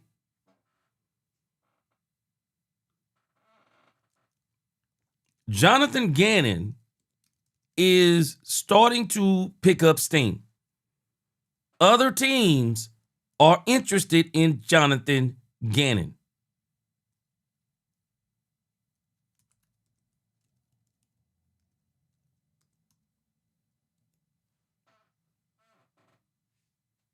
All right, let me pull this up. I'm going to switch this over to another screen. Other teams are interested in Jonathan Gannon. I'm just telling you, man. These guys sometimes they don't see things the way that we do. I mean, I'm pretty sure that is blatantly obvious that they don't see these things the way that we do.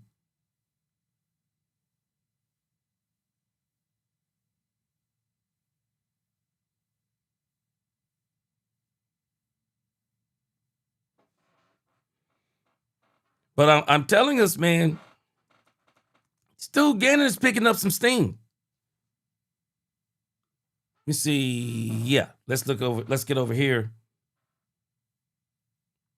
Jonathan Gannon is interviewing with the Green Bay Packers after completing the Cowboys interview.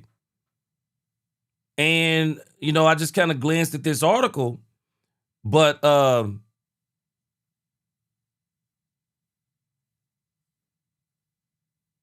just kind of glancing at this article, check this out. It says, former Cardinals head coach Jonathan Gannon has completed his interview with the Cowboys, Josina Anderson reports. I want to know what the results were. See if anybody's talking. Gannon now has another flight to catch. Mike Garofalo of NFL Media reports that Gannon will head to the Green Bay this week to interview for the Packers defensive coordinator job. The Packers also have Eagles passing game coordinator Christian Parker. Christian Parker is on that list, and Durante Jones.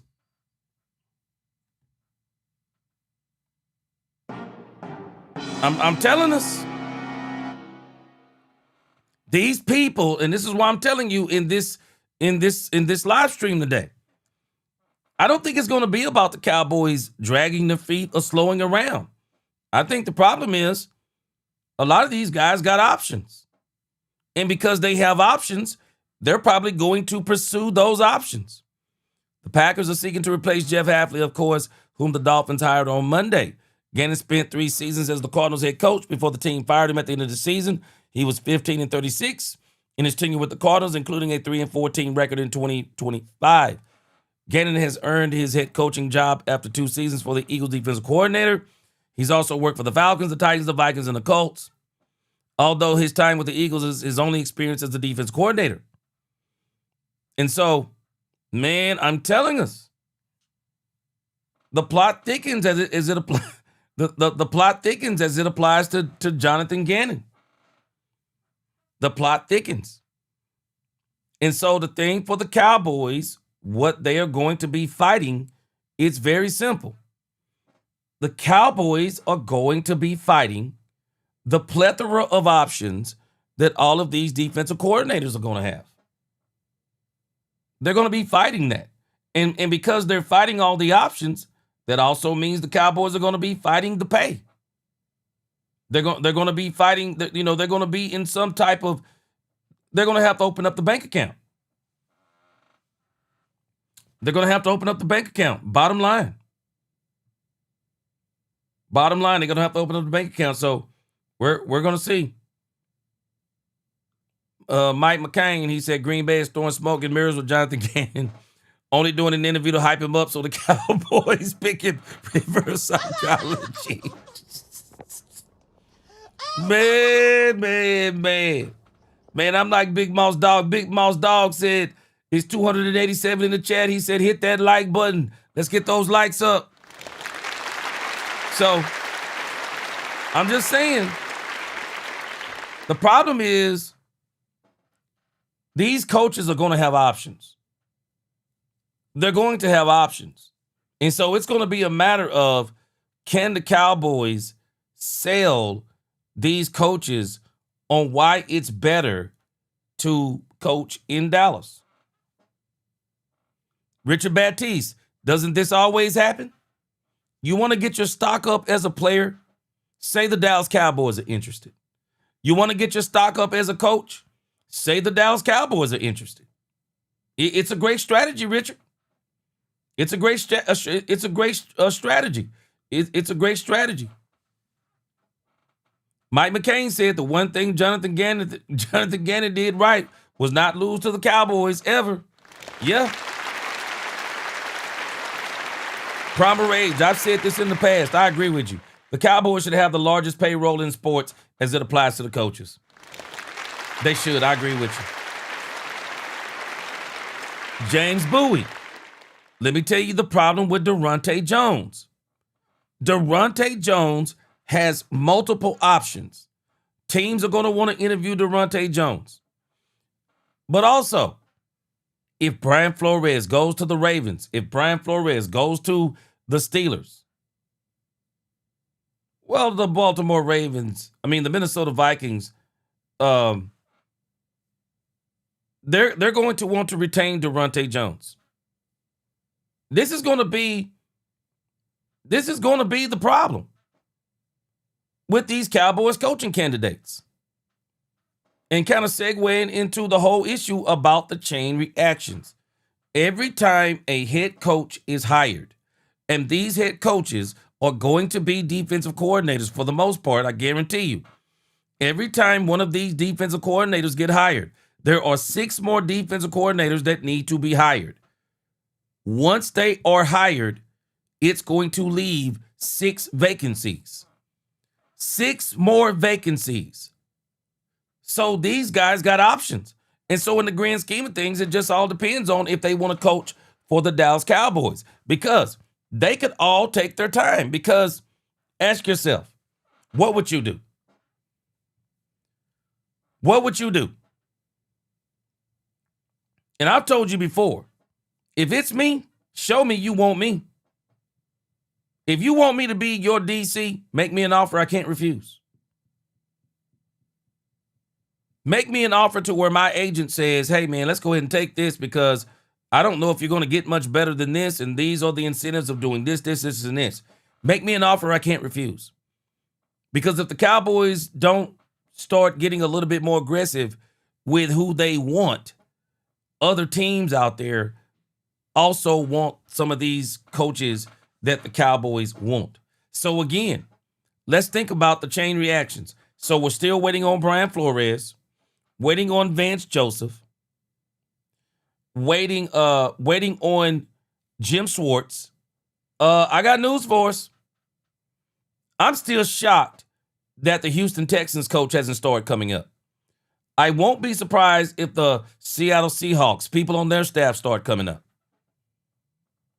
I won't be surprised if there is more to come as it applies to getting these DCs. Old School said, biggest hindrance and stumbling block to getting coaches in pieces we need to get back to the Super Bowl and truly being America's team again is Cousin Jerry. Well, a lot of people are giving Brian all the credit right now, so we're going to see. Quinn Scott said, when it comes to DC, I'm worried. Quinn Scott is going to make or break us. It's going to make or break us. I'm telling us, it's going to make or break us. What's going on, Chanel? What's going on? Welcome to the chat. Richard Baptiste said, gee, the best DC we need is the one who gave Dak the most problems. A lot of people have been saying that. And they said that's kind of the theme they believe of the interviews for the Dallas Cowboys.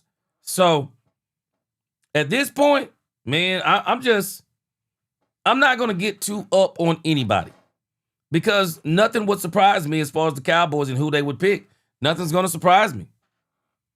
James Bowie, yeah, this is what I've been explaining already.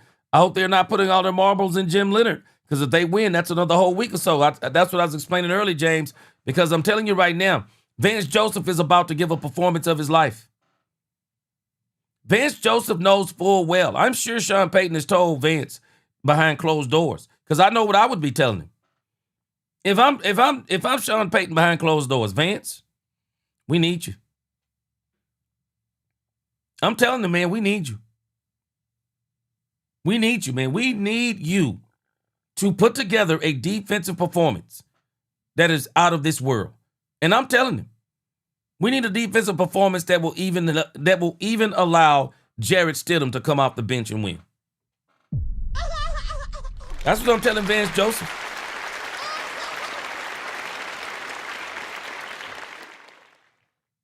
And so again, I don't want y'all to, feel any kind of way at this point about the Dallas Cowboys defensive coordinator search.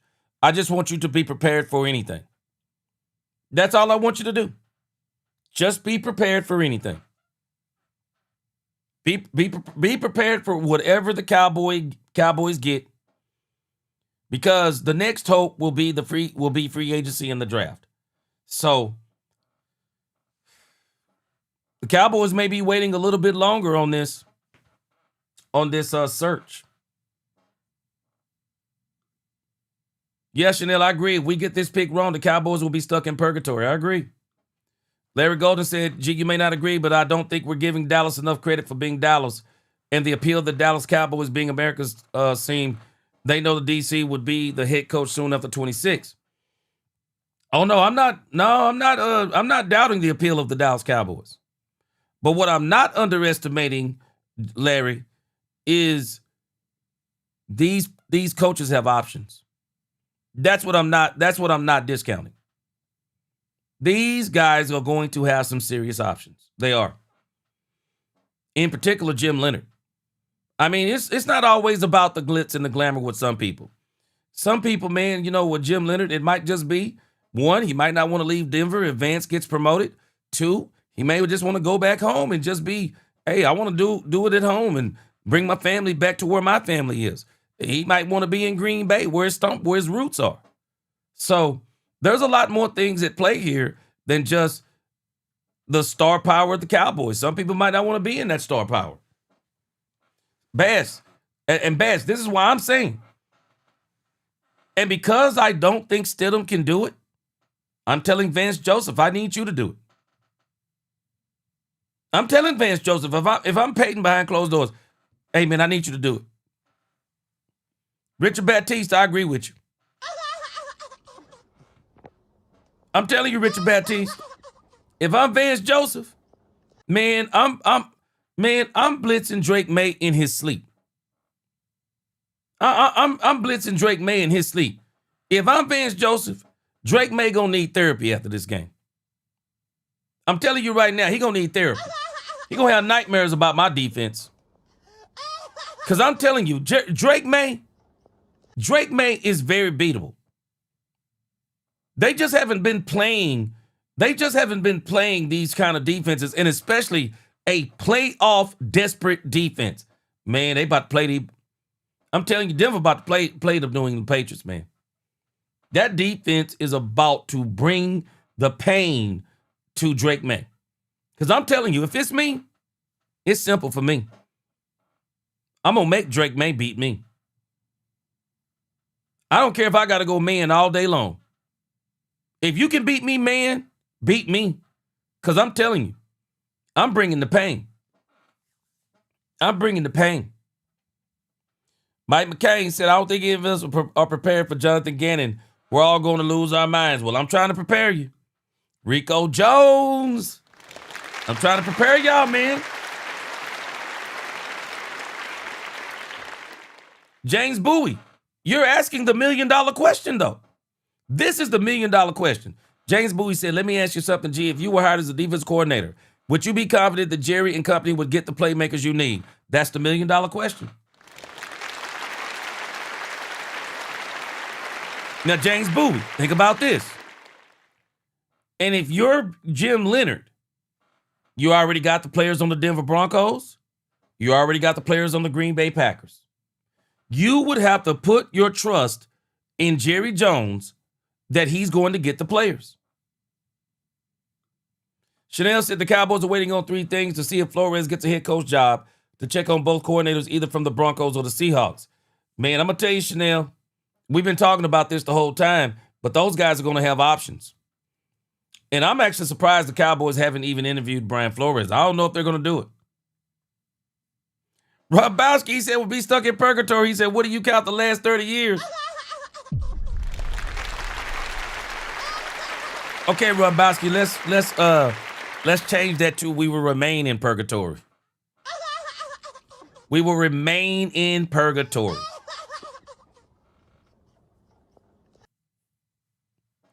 Lonnie Cabal, he said the Joneses might be slow, but they aren't stupid. They won't be able to handle the blowback they'll get if they hire Gannon. Man, I think they will. I think they will. I think they will be able to handle the blowback. I think it's going to be tough, but I think they'll weather the storm because y'all know what we'll do. They'll hire Jonathan Gannon. They'll go out and get some great players, and we'll be right back where we were before. But, at this point, I'm not really sure. I'm not really sure where I am on Gannon. I mean, everybody keeps talking bad about Gannon. I'm just not sure where I am on Gannon. I mean, Gannon might absolutely come here and be an absolute. I mean, I think he'd be better than Matt Eberflus. I do. Old School said the love of money is one of the strongest motivators of the human heart. These defense coordinators, coach candidates are going to follow the money over making a difference because in the end, they got to eat. Just saying. Yeah. Angel Eyes, what's going on? She said, my answer to the question is no. I wouldn't trust Jerry to get the job done. Now, see, that's why for me, I would trust Jerry to get the job done because I'm me. But I'm not those guys. Oh, Chanel said DC defense coordinator Aiden Durd. Okay. Bass said Aiden Durd used to be with us. Crazy what he's done up there in Seattle with D-Law. Oh, okay. Lonnie Cabal said Gannon will do better than Eberflus. I agree. I agree. I think Gannon would do better than Eberflus. And if you listen to Brian Broadus, I told y'all this 2 weeks ago. Just listening to things that people say about Gannon, man, he kind of actually fits what the Cowboys. He actually kind of fits what the Cowboys want. 5-man fronts, zone. I mean, 3 safeties. Don't give up the big plays. He kind of fits what the Cowboys want. We're going to see. This is going to continue to get more and more interesting as it continues on. All right. let's get these last three segments. These are not really anything major.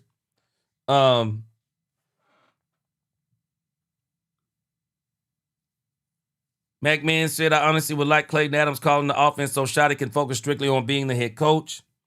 I would actually rather them get a proven OC. That's what I would rather have.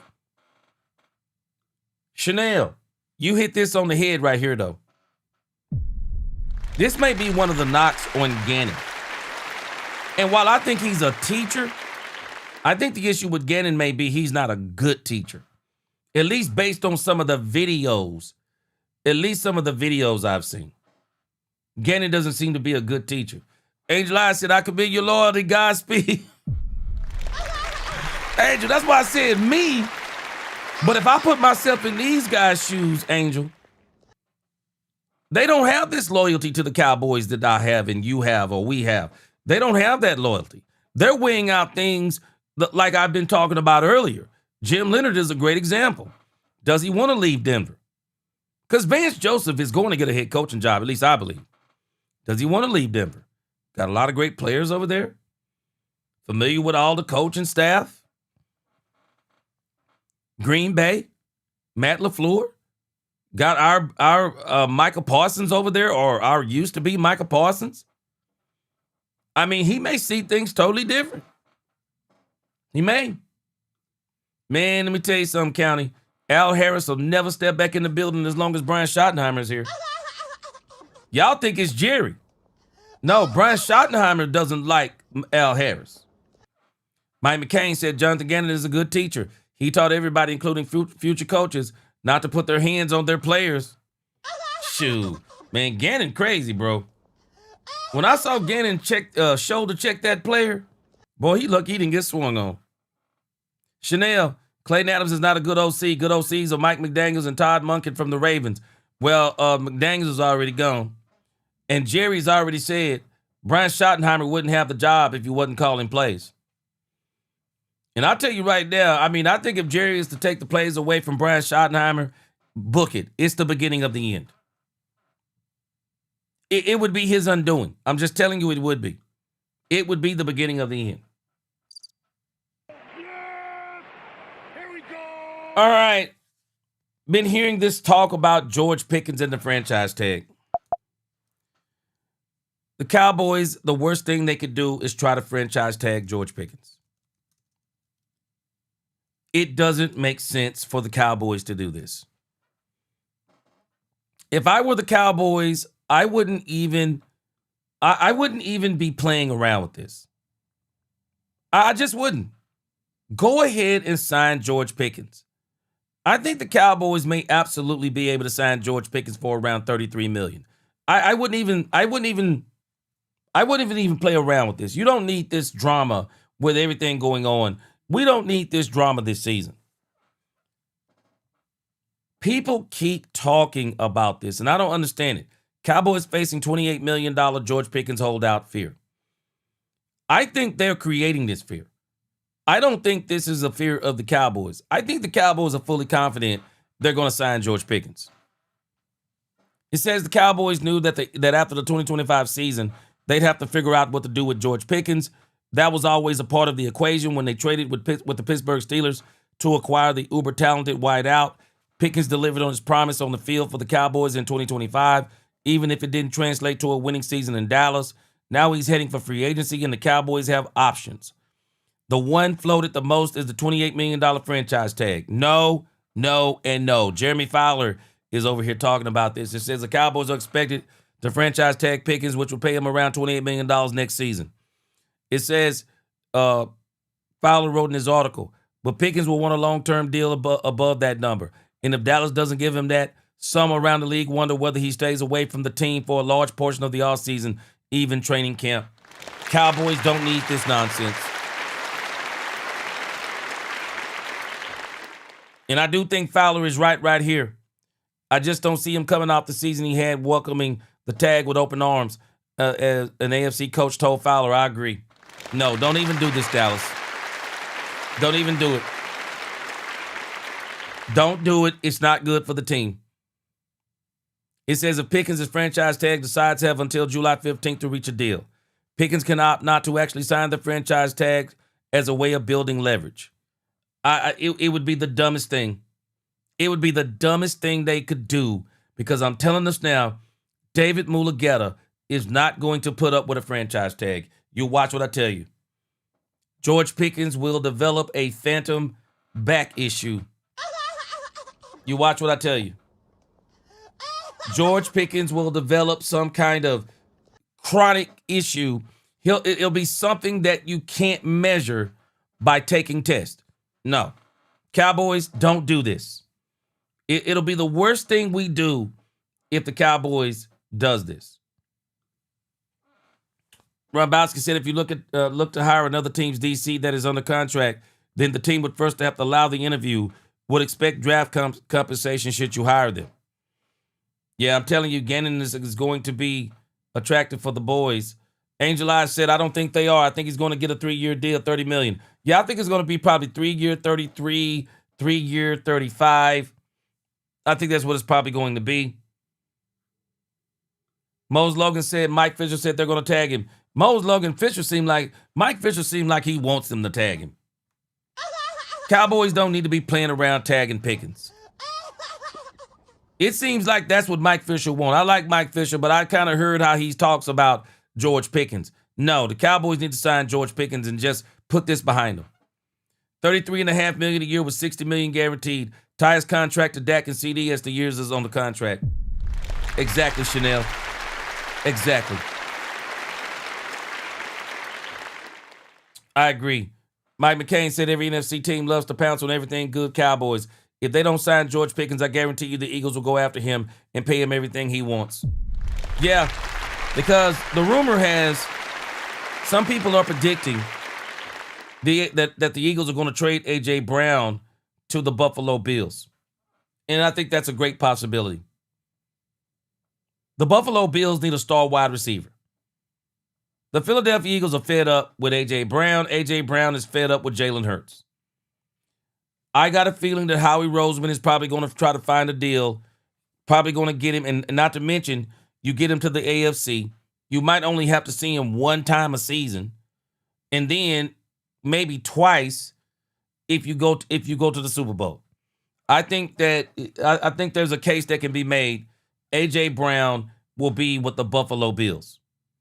The Philadelphia Eagles are going to need that next superstar wide receiver. They would pounce on George Pickens. Definitely would pounce on him. Richard Baptiste, the Pickens tag number is $28 million. He ain't going to do it. George Pickens mess around and sign a franchise tag with the Cowboys, get hurt that season. That's all the money he's getting. No way, no how. Not going to happen. Not going to happen. Only reason they'll franchise tag him is to get a contract done. Carlos Rivera, he said they're only going to tag Pickens if they can get him under contract before free agency. I agree. There's no other way. There's no other way they do it. All right, and then we heard Brian Broaddus.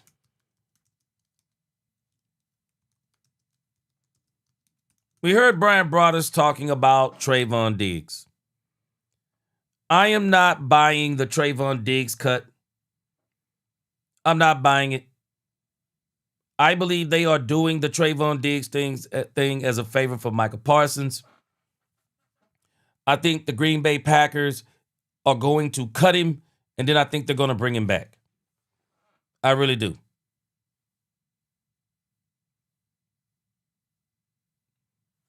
Says Diggs' contract, a lucrative agreement that became a bloated one due to his lack of production, already placed him on a track to be released after the 2025 season. Diggs was always going to be released. Cowboys released him and were going to release him. I reported this at the beginning of the season. And anybody else was going to do it too. Instead of waiting for the offseason, the Cowboys decided to cut ties in December, freeing Diggs to join a title-contending squad with the expectation he'd be released by his new team after their season ended. He only played one play for the Green Bay Packers. And again, I think the Green Bay Packers saw what he was. And I'm telling you, Diggs right now still can't turn and run the way that he used to. I'm hoping that Diggs just goes and rehabs hard and just get that body back right and he's going to be on prove-it deals from here on out. It says Green Bay did exactly that on Tuesday, freeing up the entirety of the $15 million he was scheduled to account to the cap in 2026. No surprise, Diggs faces an uncertain future as he heads to free agency, but will have a head start on finding a new home prior to the start of the new league year in March.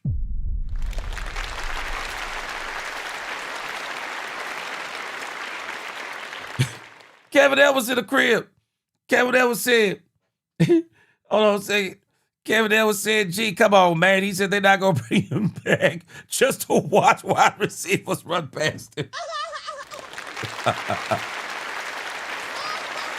Kevin Edwards said it ain't going to work.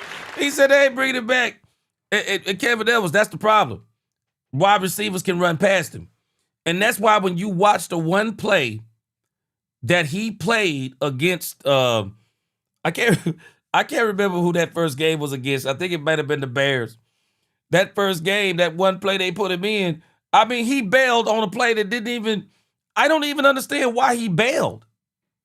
It don't even make sense. But I can tell you what happened is he didn't want to get ran past because he can't turn and run the way that he used to. But let's give him a few more months, let him get some rehab in, let's see what happens. Angel Eyes said, I told you, G, patterns don't lie. Bass said he takes a year off. Oh, he's on prove-it deals. He's going to be on the prove-it deal. He is. He's going to be on the prove-it deal. I think Green Bay's going to. I'm 60% of the belief. I'm at about 60% right now. I think he's going back to Green Bay. Kevin Ellis, we're going to see. I think he's going back to Green Bay. Old School said, I agree with your comments on Diggs. He needs to get his body and mind right if he wants to continue to play in the NFL. That's what I want Diggs to do. I wish Diggs hadn't went to Green Bay. I mean, I know he made, $500,000. I just wish he hadn't went to Green Bay. I wish Diggs would have said, nah, man, I'm finna disappear. Rest, relaxation, and then I'm back in the grind, back on the grind. Well, I guess he kind of got rest and relaxation with the Green Bay Packers too. It ain't like he played more than one play the last game. But I want Diggs to get his body right. Because it's the only way he's going to survive in this league. He's got to get his body right. Bottom line. Yeah, Kevin Edwards, let me tell you. I love what Shannon Sharp says. Your best ability is availability. Diggs' body betrayed him, not his skill. Body betrayed him. Richard Baptiste said that microfracture surgery takes 2 years to come back from. Yeah, Richard Baptiste, you're right. It might be about 2 years before we see him back to the way where he needs to be. Mike McCain said Trevon Diggs shouldn't feel bad about receivers running past him. At least he's on the line of scrimmage and the receivers run past our safeties in the 30 yards behind the line of scrimmage. Boy, Kevin Edwards, hey, you making a point there. Green Bay coach will lose his job over Diggs. Telling you. Katharina Kidd said, gee, nobody's going to want Diggs anymore. Hey, I'm hearing teams, man, they throwing teams out there talking about Chicago Bears, Green Bay Packers, who else? New England Patriots. I've been hearing them throw teams out there. I'm not buying it. But I say this, Diggs, go get your body right. And then when you come back for those trials, ball out. Ball out. That's all you got to do. Quinn Scott, he said, Mose Logan, yep, he tried to get a head start because he can't cover. He can't turn and run no more. And that's why he bailed on a play that didn't require him to bail. Quinn Scott said 2 months on Diggs. 2 months, he going to last. Yeah, he got to, like I said, he got to get that body right, man. Mose Logan, stop it. Man, Trevon Diggs ain't gonna step foot in no CFL, man. Trevon Diggs ain't gonna step foot into those. Oh, man. Richard Baptiste said, gee, they think he can't run. Let him keep playing in that cold. Man, you ain't never lied. Man, cold is the enemy of bad and brittle bones. I broke a collarbone years ago. And it took me about 10 years to get over every time it got cold of that collarbone hurting. Q-Town dude said his what Bo Nix suffered a microfracture. I'm not sure. Lonnie Cabal said Michael tore his ACL playing an aggressive position that he's undersized there. God bless him. On grass, too. Kevin Dell boy, you had a trip of the day. Kevin Dell said, CFL don't want Diggs. He said, not even the CFL want Diggs, man. Man, Diggs got to get his body right.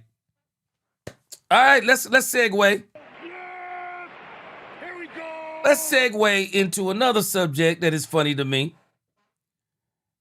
Do y'all realize that there are now going to be 2 ex-Dallas Cowboys in the AFC Championship game this week? 2 ex-Dallas Cowboys. Could be more, but 2 that I know of. Anybody know who the 2 ex-Cowboys are?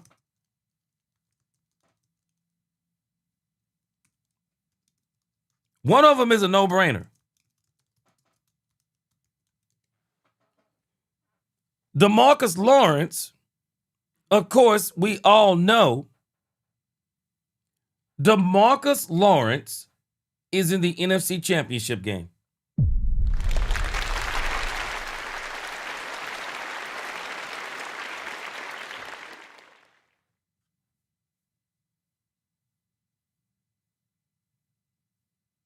Man, let me tell you something, man. Y'all, I don't know if y'all are joking or not. Rico Jones said all them kids Diggs gonna get right ASAP. Lonnie Cabal said child support gonna eat him up. He better do something. Lonnie Cabal, I don't know if y'all are joking, and it's probably a little bit of both. But man, boy, Diggs better, man. Man, when you got all them kids, I do not understand what these guys think. I don't understand what they are thinking. I don't even understand. Your body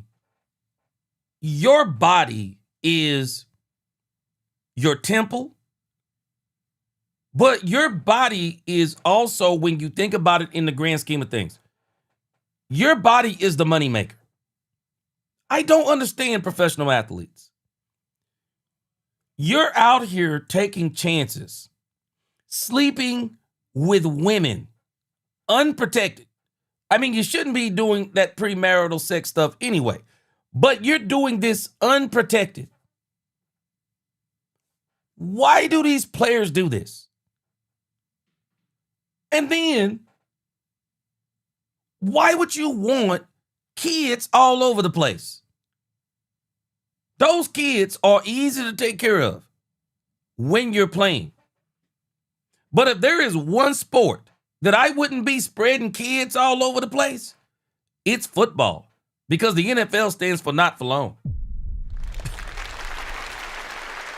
The NFL is the most dangerous sport of them all. Your career could be over on one injury. Man, you crazy to be putting all them kids out there, man. And then can't pay for all those kids. That's crazy work to me. You cannot be serious about what you're doing. You can't be serious about what you're doing. There is no way, man. There is no way. I'm not even talking about in my Christian mindset. I'm talking about common sense. Man, ain't no doggone way I'm finna be giving away all my money. Shoot. Man, I ain't finna be giving away all my money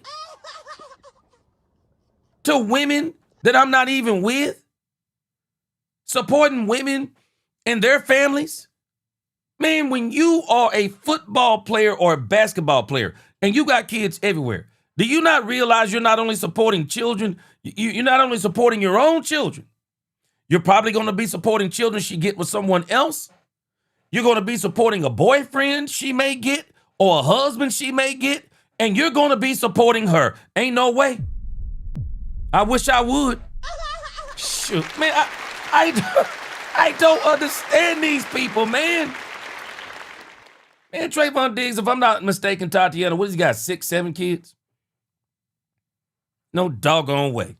I digress. I do not understand this stuff with these people who do that stuff. It's absolutely, man, it's brain damage to me.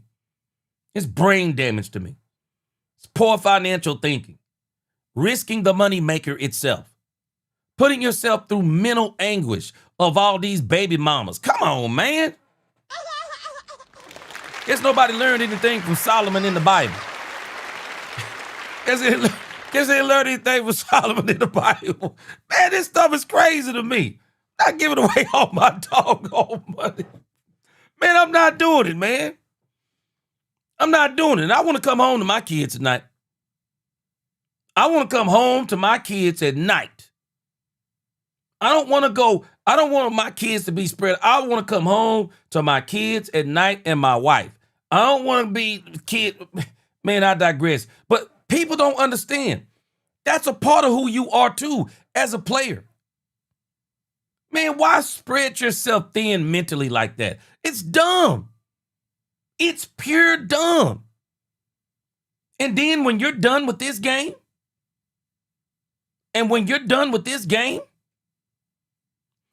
the pressure you put on yourself because the money you're going to have to make now. Oh my gosh. 7 kids. You're crazy, man. It's crazy work. I'm sorry. That's crazy work. Man, it's crazy work, man. I don't understand it. I couldn't do it. I digress. To each his own. I couldn't do it. I just couldn't do it. Football would be too important for me to have kids all over the place. It's too important. I couldn't do it. It's too. You're not serious to me about your craft when you're doing stuff like that. You're just not serious.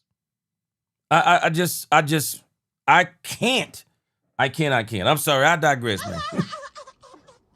I can't with Trevon Diggs and that nonsense. All right, 2 Cowboys in the NFC Championship game. I'm not sure if y'all knew. There is a new player in the NFC Championship game, ex-Dallas Cowboy. Did y'all know the Denver Broncos picked up Ben DiNucci? Wow. Ben DiNucci. The Denver Broncos picked up Ben DiNucci to back up Jarrett Stidham. Boy, I don't know how you expect to win, bro. Man, you already got Jarrett Stidham. Lord forbid Jarrett Stidham go down. And you got Ben DiNucci. But I don't know. Maybe Ben DiNucci can come out and ball out. But Sean Payton, of all the quarterbacks,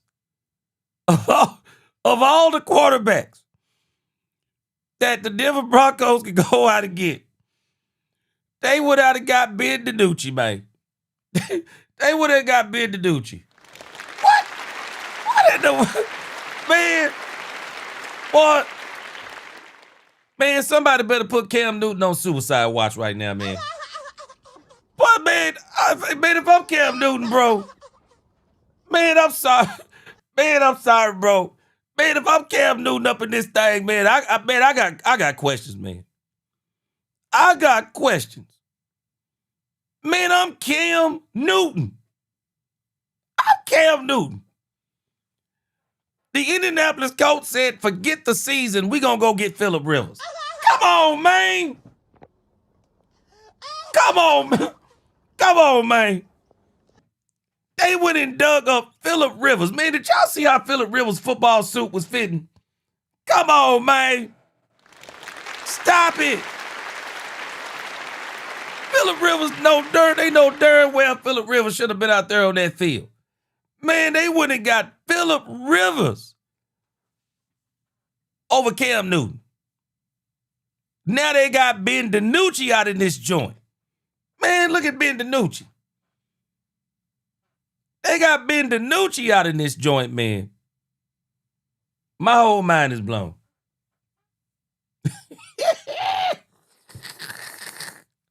Ben DiNucci joins the Denver Broncos after the Bo Nix injury. Ben DiNucci, a former WPIAL star quarterback at Pine Richland High School. They had to go back to the man's high school career. Man, I'm sorry. This is crazy to me. They going back to this man's high school career. They going back to this man's high school career, boy. They said DiNucci was drafted by the Cowboys in 2020 and later spent time with Denver, Buffalo, New Orleans, and Atlanta. Although he no longer lives in Pittsburgh, he wasn't a long commute when he reported to work Monday morning. Denver is his home base, ironically, so it's a 15-minute drive from the front door to the facility, DiNucci told Pittsburgh's Action Sports. DiNucci was out of town when he saw the news about Nix after Denver defeated Buffalo to advance to the AFC Championship game. 12 hours later, I woke up and the GM of the Broncos is calling me. What? Boy, you can't make this stuff up, boy. Boy, you can't make this stuff up. Somebody help me in the chat. Your quarterback goes down in the AFC champion. Your quarterback goes down in the second round of the AFC playoffs. And your quarterback goes down. And there's a meeting and somebody says, what about Ben DiNucci?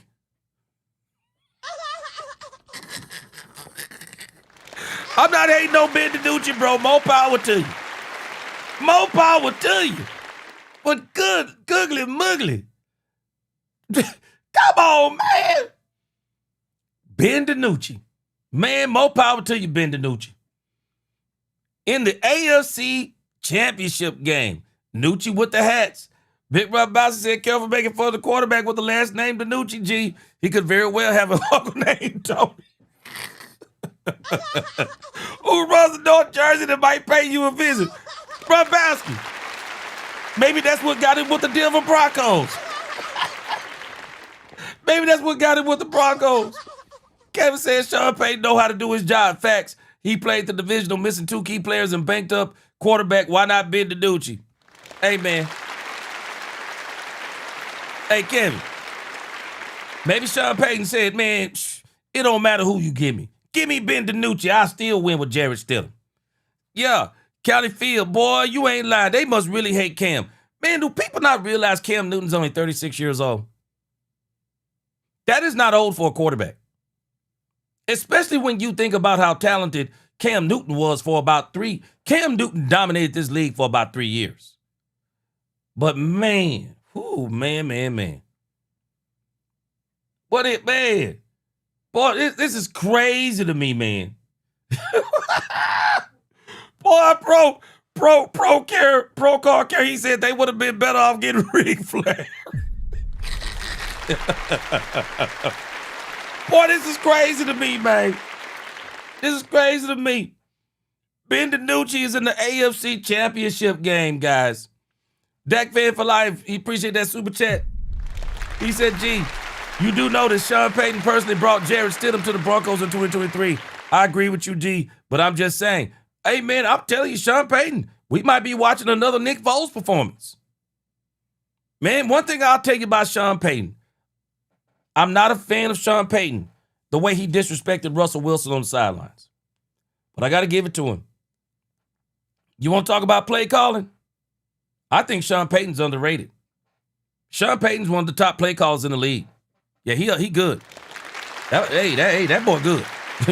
Quentin Scott said, I forgot about Ben. If he win a ring, I'm going to fall on the floor laughing my butt off. Bro, this dude may very well be in the Super Bowl. I'm telling y'all right now, Vance Joseph is going to come up with a game plan out of this world.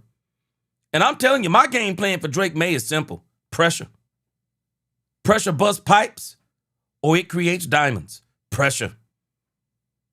I'm putting serious pressure on Drake May. And Houston did a great job of it. Houston did a great job of it.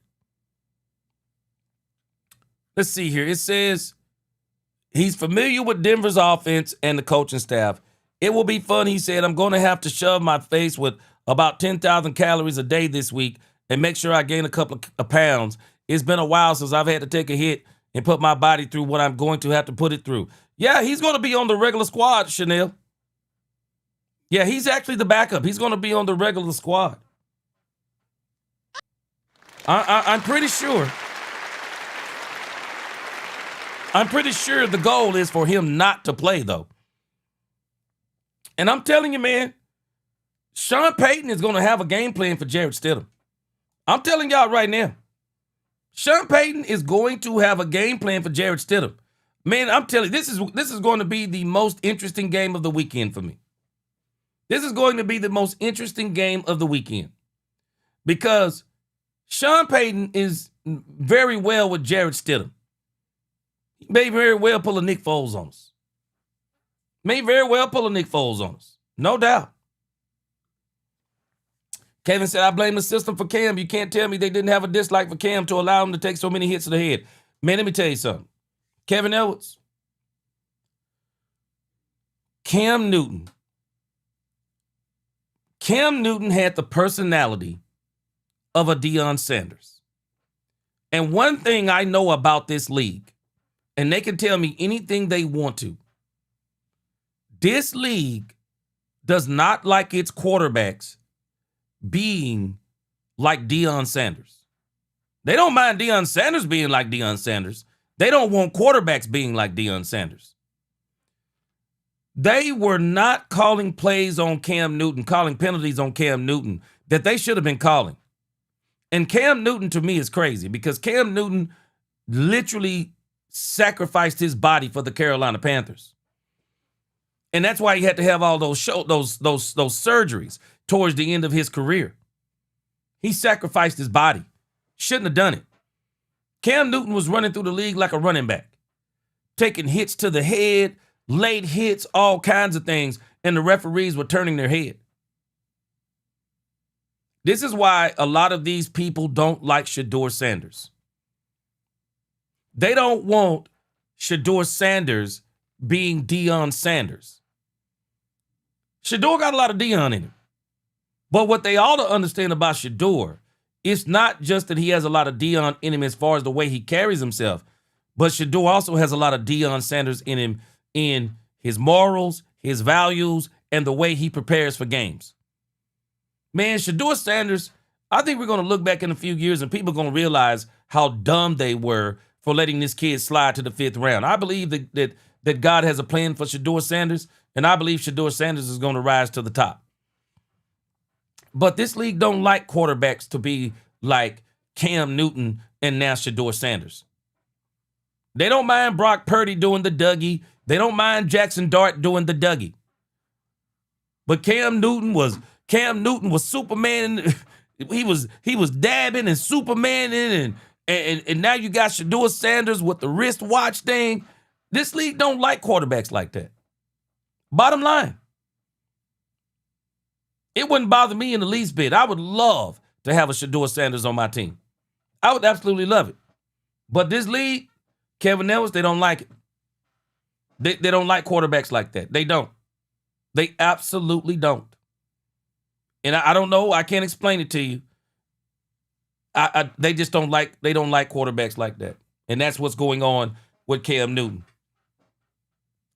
Big Rumbowski said, I'm not sure if the NFL referees were turning their heads, but rather simply had never seen a quarterback of Cam's size and strength and didn't know how to ref accordingly. Maybe a combination. But some of that stuff, man, he was taking hits to the head, man. I mean, they were hitting this dude helmet to helmet. Man, you can look back at some of the replays. Man, you should know how to referee that. Helmet to helmet has always been helmet to helmet. Man, them dudes were out there murdering Cam Newton. Murdering Cam Newton. Bass, what up, Bass? He said, I agree. He said, the Vikings quarterback doing running back gritty in the end zone. Oh, yeah, they don't mind that stuff. Now, watch this, though, Bass. Mike McConnell, or whatever his name is, McConnell, man, he got all over J.J. McCarthy. Told him, don't do that again. McConnell was furious at J.J. McCarthy. They don't like when quarterbacks They think Shador is just a little too much. And again, Baz, let me tell you something. I talked about this yesterday. The Denver Broncos got me rethinking backup quarterback all over again. The Denver Broncos got me rethinking backup quarterback. Man, I'm telling you, after what I've seen with the Broncos, man, every team in this league ought to be trying to get the best backup quarterback they can get. I mean, you need to have somebody on your squad, man, that can push your starter. You mess around and get into some of these important games. I mean, I think what the 49ers did, bringing in Mac Jones, it was genius. It could literally be argued that Mac Jones could have been the starter for the 49ers. That's exactly what you want, because now the Denver Broncos, they're going into the AFC Championship game with Jarrett Stidham.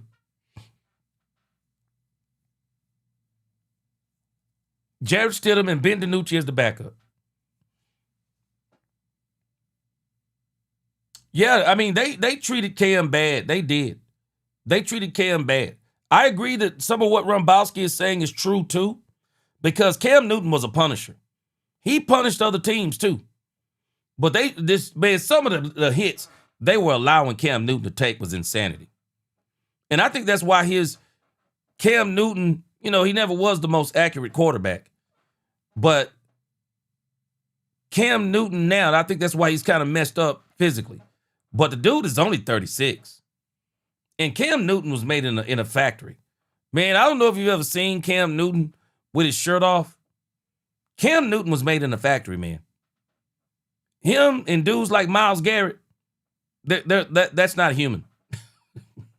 Man, them dudes are aliens, man. Quentin Scott said, crazy seeing those outfits he was wearing. Cam, you thinking his designer dressing, man, and it's Cam Newton. Crazy, ain't it? Yeah, Cam took beatings, Angel Eyes. Yeah, Bass, they want quarterbacks to be buttoned up. They really do. They want quarterbacks to be buttoned up because they say that quarterbacks represent the franchises. So they want them extremely buttoned up. Bass, I agree with you. Some of this stuff with the celebration stuff they're doing now is crazy, bro. Some of this stuff is crazy. All the tauntings, penalties, it's crazy. Larry Golden said, G, you killing me tonight, G, when you said that, boy, good. You sounded just like the barber. I'm coming to America. Yeah. Yeah, that boy good, man. That boy good. Yes, sir. Bass, yeah, not for long, man. Man. So, hey, let me tell you something. It's going to be a great weekend for football, man. It's going to be bittersweet because the Cowboys are not in it. But again, we got two ex-Cowboys in it. Two ex-Cowboys in the AFC and the NFC championship game. Would it not be crazy if Ben DiNucci got in the game? It would be crazy if Ben DiNucci got in the game and then DeMarcus Lawrence sacked him. Boy, you want to talk about crazy. You want to talk about crazy. What? He said, what about Rocky Marciano? Man, Rod Curry. Let me tell you something. Boy, if Malik was on the streets, Rod Curry. If I'm Sean Payton, I'd bring in Malik tomorrow, and he'd be my starting quarterback. Man, that kid is going to be he's going to be somebody's starter next year. That kid deserves another opportunity. I think they threw him away too quick. Had him on the wrong team. Had too many expectations. Man, Malik Willis. Oh, yeah. I'd love to have Malik Willis on my team. I really would. Malik Willis I think Malik Willis can be a starter in this league. Pro Call Care, he said Bo Nix and Stidham both played for Auburn University in college. Bass said DiNucci versus Stidham. This is going to be interesting. Who wants to get smoked by Seattle D-line the most? Boy, you ain't lying. Boy, you ain't lying. Ron Bowser said if Stidham gets off on a cold run, I could see Peyton pulling him at some point. Peyton putting him in support. Yeah, me too. Me too. Yeah. Rod Curry, D-Law said he couldn't win a Super Bowl with Jerry Jones. Yep. And he might very well get him one with Seattle. Yeah. Man, I'm telling you, I'd get Malik. Yeah, I'd get Malik, man. I'm telling you. I really would. Primer Rage, he said, I called Cam Newton Duck Newton because of how ugly his throws were every season, except for his peak Super Bowl run. Boy, hey, Primer Rage. I'm telling you, for about 3 seasons, Cam Newton ran this league. Cam Newton was an unstoppable force for about 3 seasons. But you can't put your body on the line like that and think you're going to last a long time. Cam Newton's body started betraying him too. And it didn't help him none when he went to the doggone New England Patriots. Didn't help him any. You know, speaking of the New England Patriots, Bill Belichick was there, of course, when Cam Newton went there. Man, I saw something crazy. They're saying, if I am not mistaken, have y'all seen where they're saying the Buffalo Bills are eyeing Bill Belichick?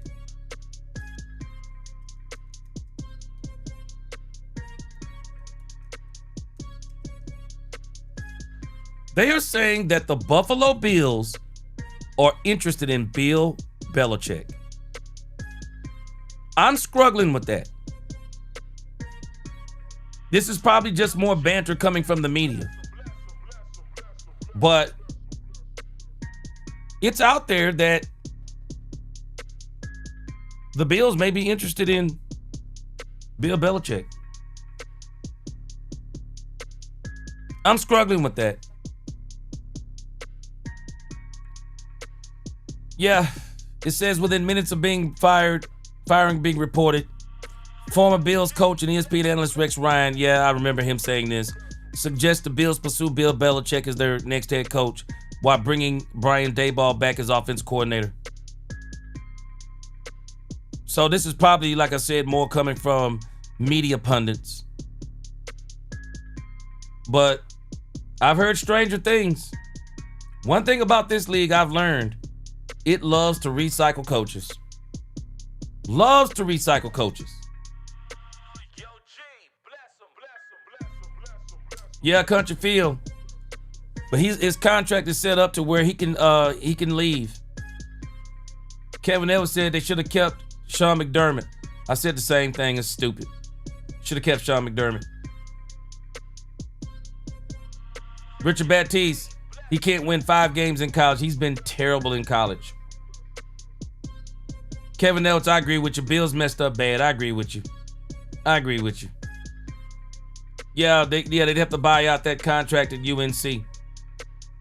And even if UNC fire him, I think his money is guaranteed. Rombowski said the Bills general manager Brandon Beane did worse at his job than McDermott did at his head coaching job. Yeah, I agree. Personnel was a problem. 70s fans show anybody else seeing a trade of Lamar Jackson to the Raiders. I saw that too. Yeah. What up, Poobie D? Larry Golden said, think about this. He said, wouldn't it be nice to have both the Sanders, one of the DC and one as a backup quarterback learning from Dak? It'd be great, but I'm surprised that, you know what? I don't think, of course, I don't think there's a chance for them to get Shador. But I don't understand. I hope they bring in Shiloh next year.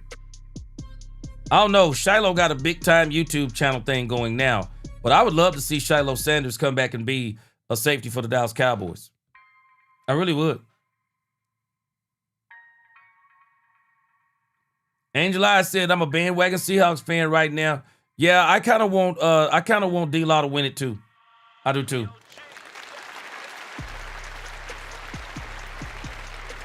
Rod Curry, you know what the old saying is, if you ain't cheating, you ain't trying to win. I don't believe in that, but that's what they say. So, man, I appreciate y'all rocking with me today. Great show. Great participation by the chat as always. We'll be back tomorrow at some point in time. Maybe we'll get some news about the Dallas Cowboys defensive coordinator search. I'm very interested. I couldn't find anything on Jonathan Gannon as far as how did it go with the Dallas Cowboys, but I am very interested to see how it goes. I want to hear, was there any insight on Jonathan Gannon? I want to hear. I'd love to see it. Bass said, I don't think of that. Good observation, G. Shiloh for safety for us. Oh, I'd love to bring him in. Bring him in. Put him on the practice squad. I'd love to see Shiloh play. I mean, I think he can play. Ron Bowski said, I think the Raiders would be crazy to give up Mendoza in his cheap rookie deal at a minimum 3 years over Lamar, who you'd be paying top dollar for. Big Ron Bowski, all depends. If the Raiders want to win now, they go get Lamar. And if the Baltimore Ravens want to start over, now that they don't have John Harbaugh, you get rid of Lamar. Angel Eyes says she wants Shiloh in Dallas too. Somebody call Jerry. Yeah, I'd love to see him here. Chanel said they were not going to keep McDermott as Josh won nothing, and as Lamar got Harbaugh fired, so did Josh. Yes, 100% agree with you there, Chanel. Appreciate your pro car care. What up, real estate vet? Yeah, I'd love to see. I want to see D-Law get him one, man. I do. I definitely want to see him get him one. No hate from me. Man, Country Field, they love to recycle coaches. Man, Ron Rivera will be back soon. Watch what I tell you. Now, he won't get his opportunity as a head coach this year. He'll be back. You watch what I tell you. They let the stink die down off of you, and then they bring you back. 70s Fan Show said, why is Jerry Jones so tight-lipped about the DC? The Raiders don't have a roster meant to win, not even with Lamar. I agree with you there. Oh, no, that ain't even possible, Quinn. All right. Freddie Morales. He said he don't want none of the Sanders in Dallas, period. Shiloh is, Shiloh isn't quite the same as Shador. I don't think he would bring that kind of stigma to where people would want to force you to put him on the field. He'd have to earn it, and I don't think anybody would be tripping on it. Kevin Edwards, I agree with you. Choosing quarterbacks over coaches, big mistake in some of these cases. In particular, Ravens, Bills, don't understand it. All right, guys, I appreciate y'all rocking with me. Appreciate y'all. Best chat on YouTube. Until the next time, DC4L, God bless. Let's talk Cowboys and we talk facts. Peace.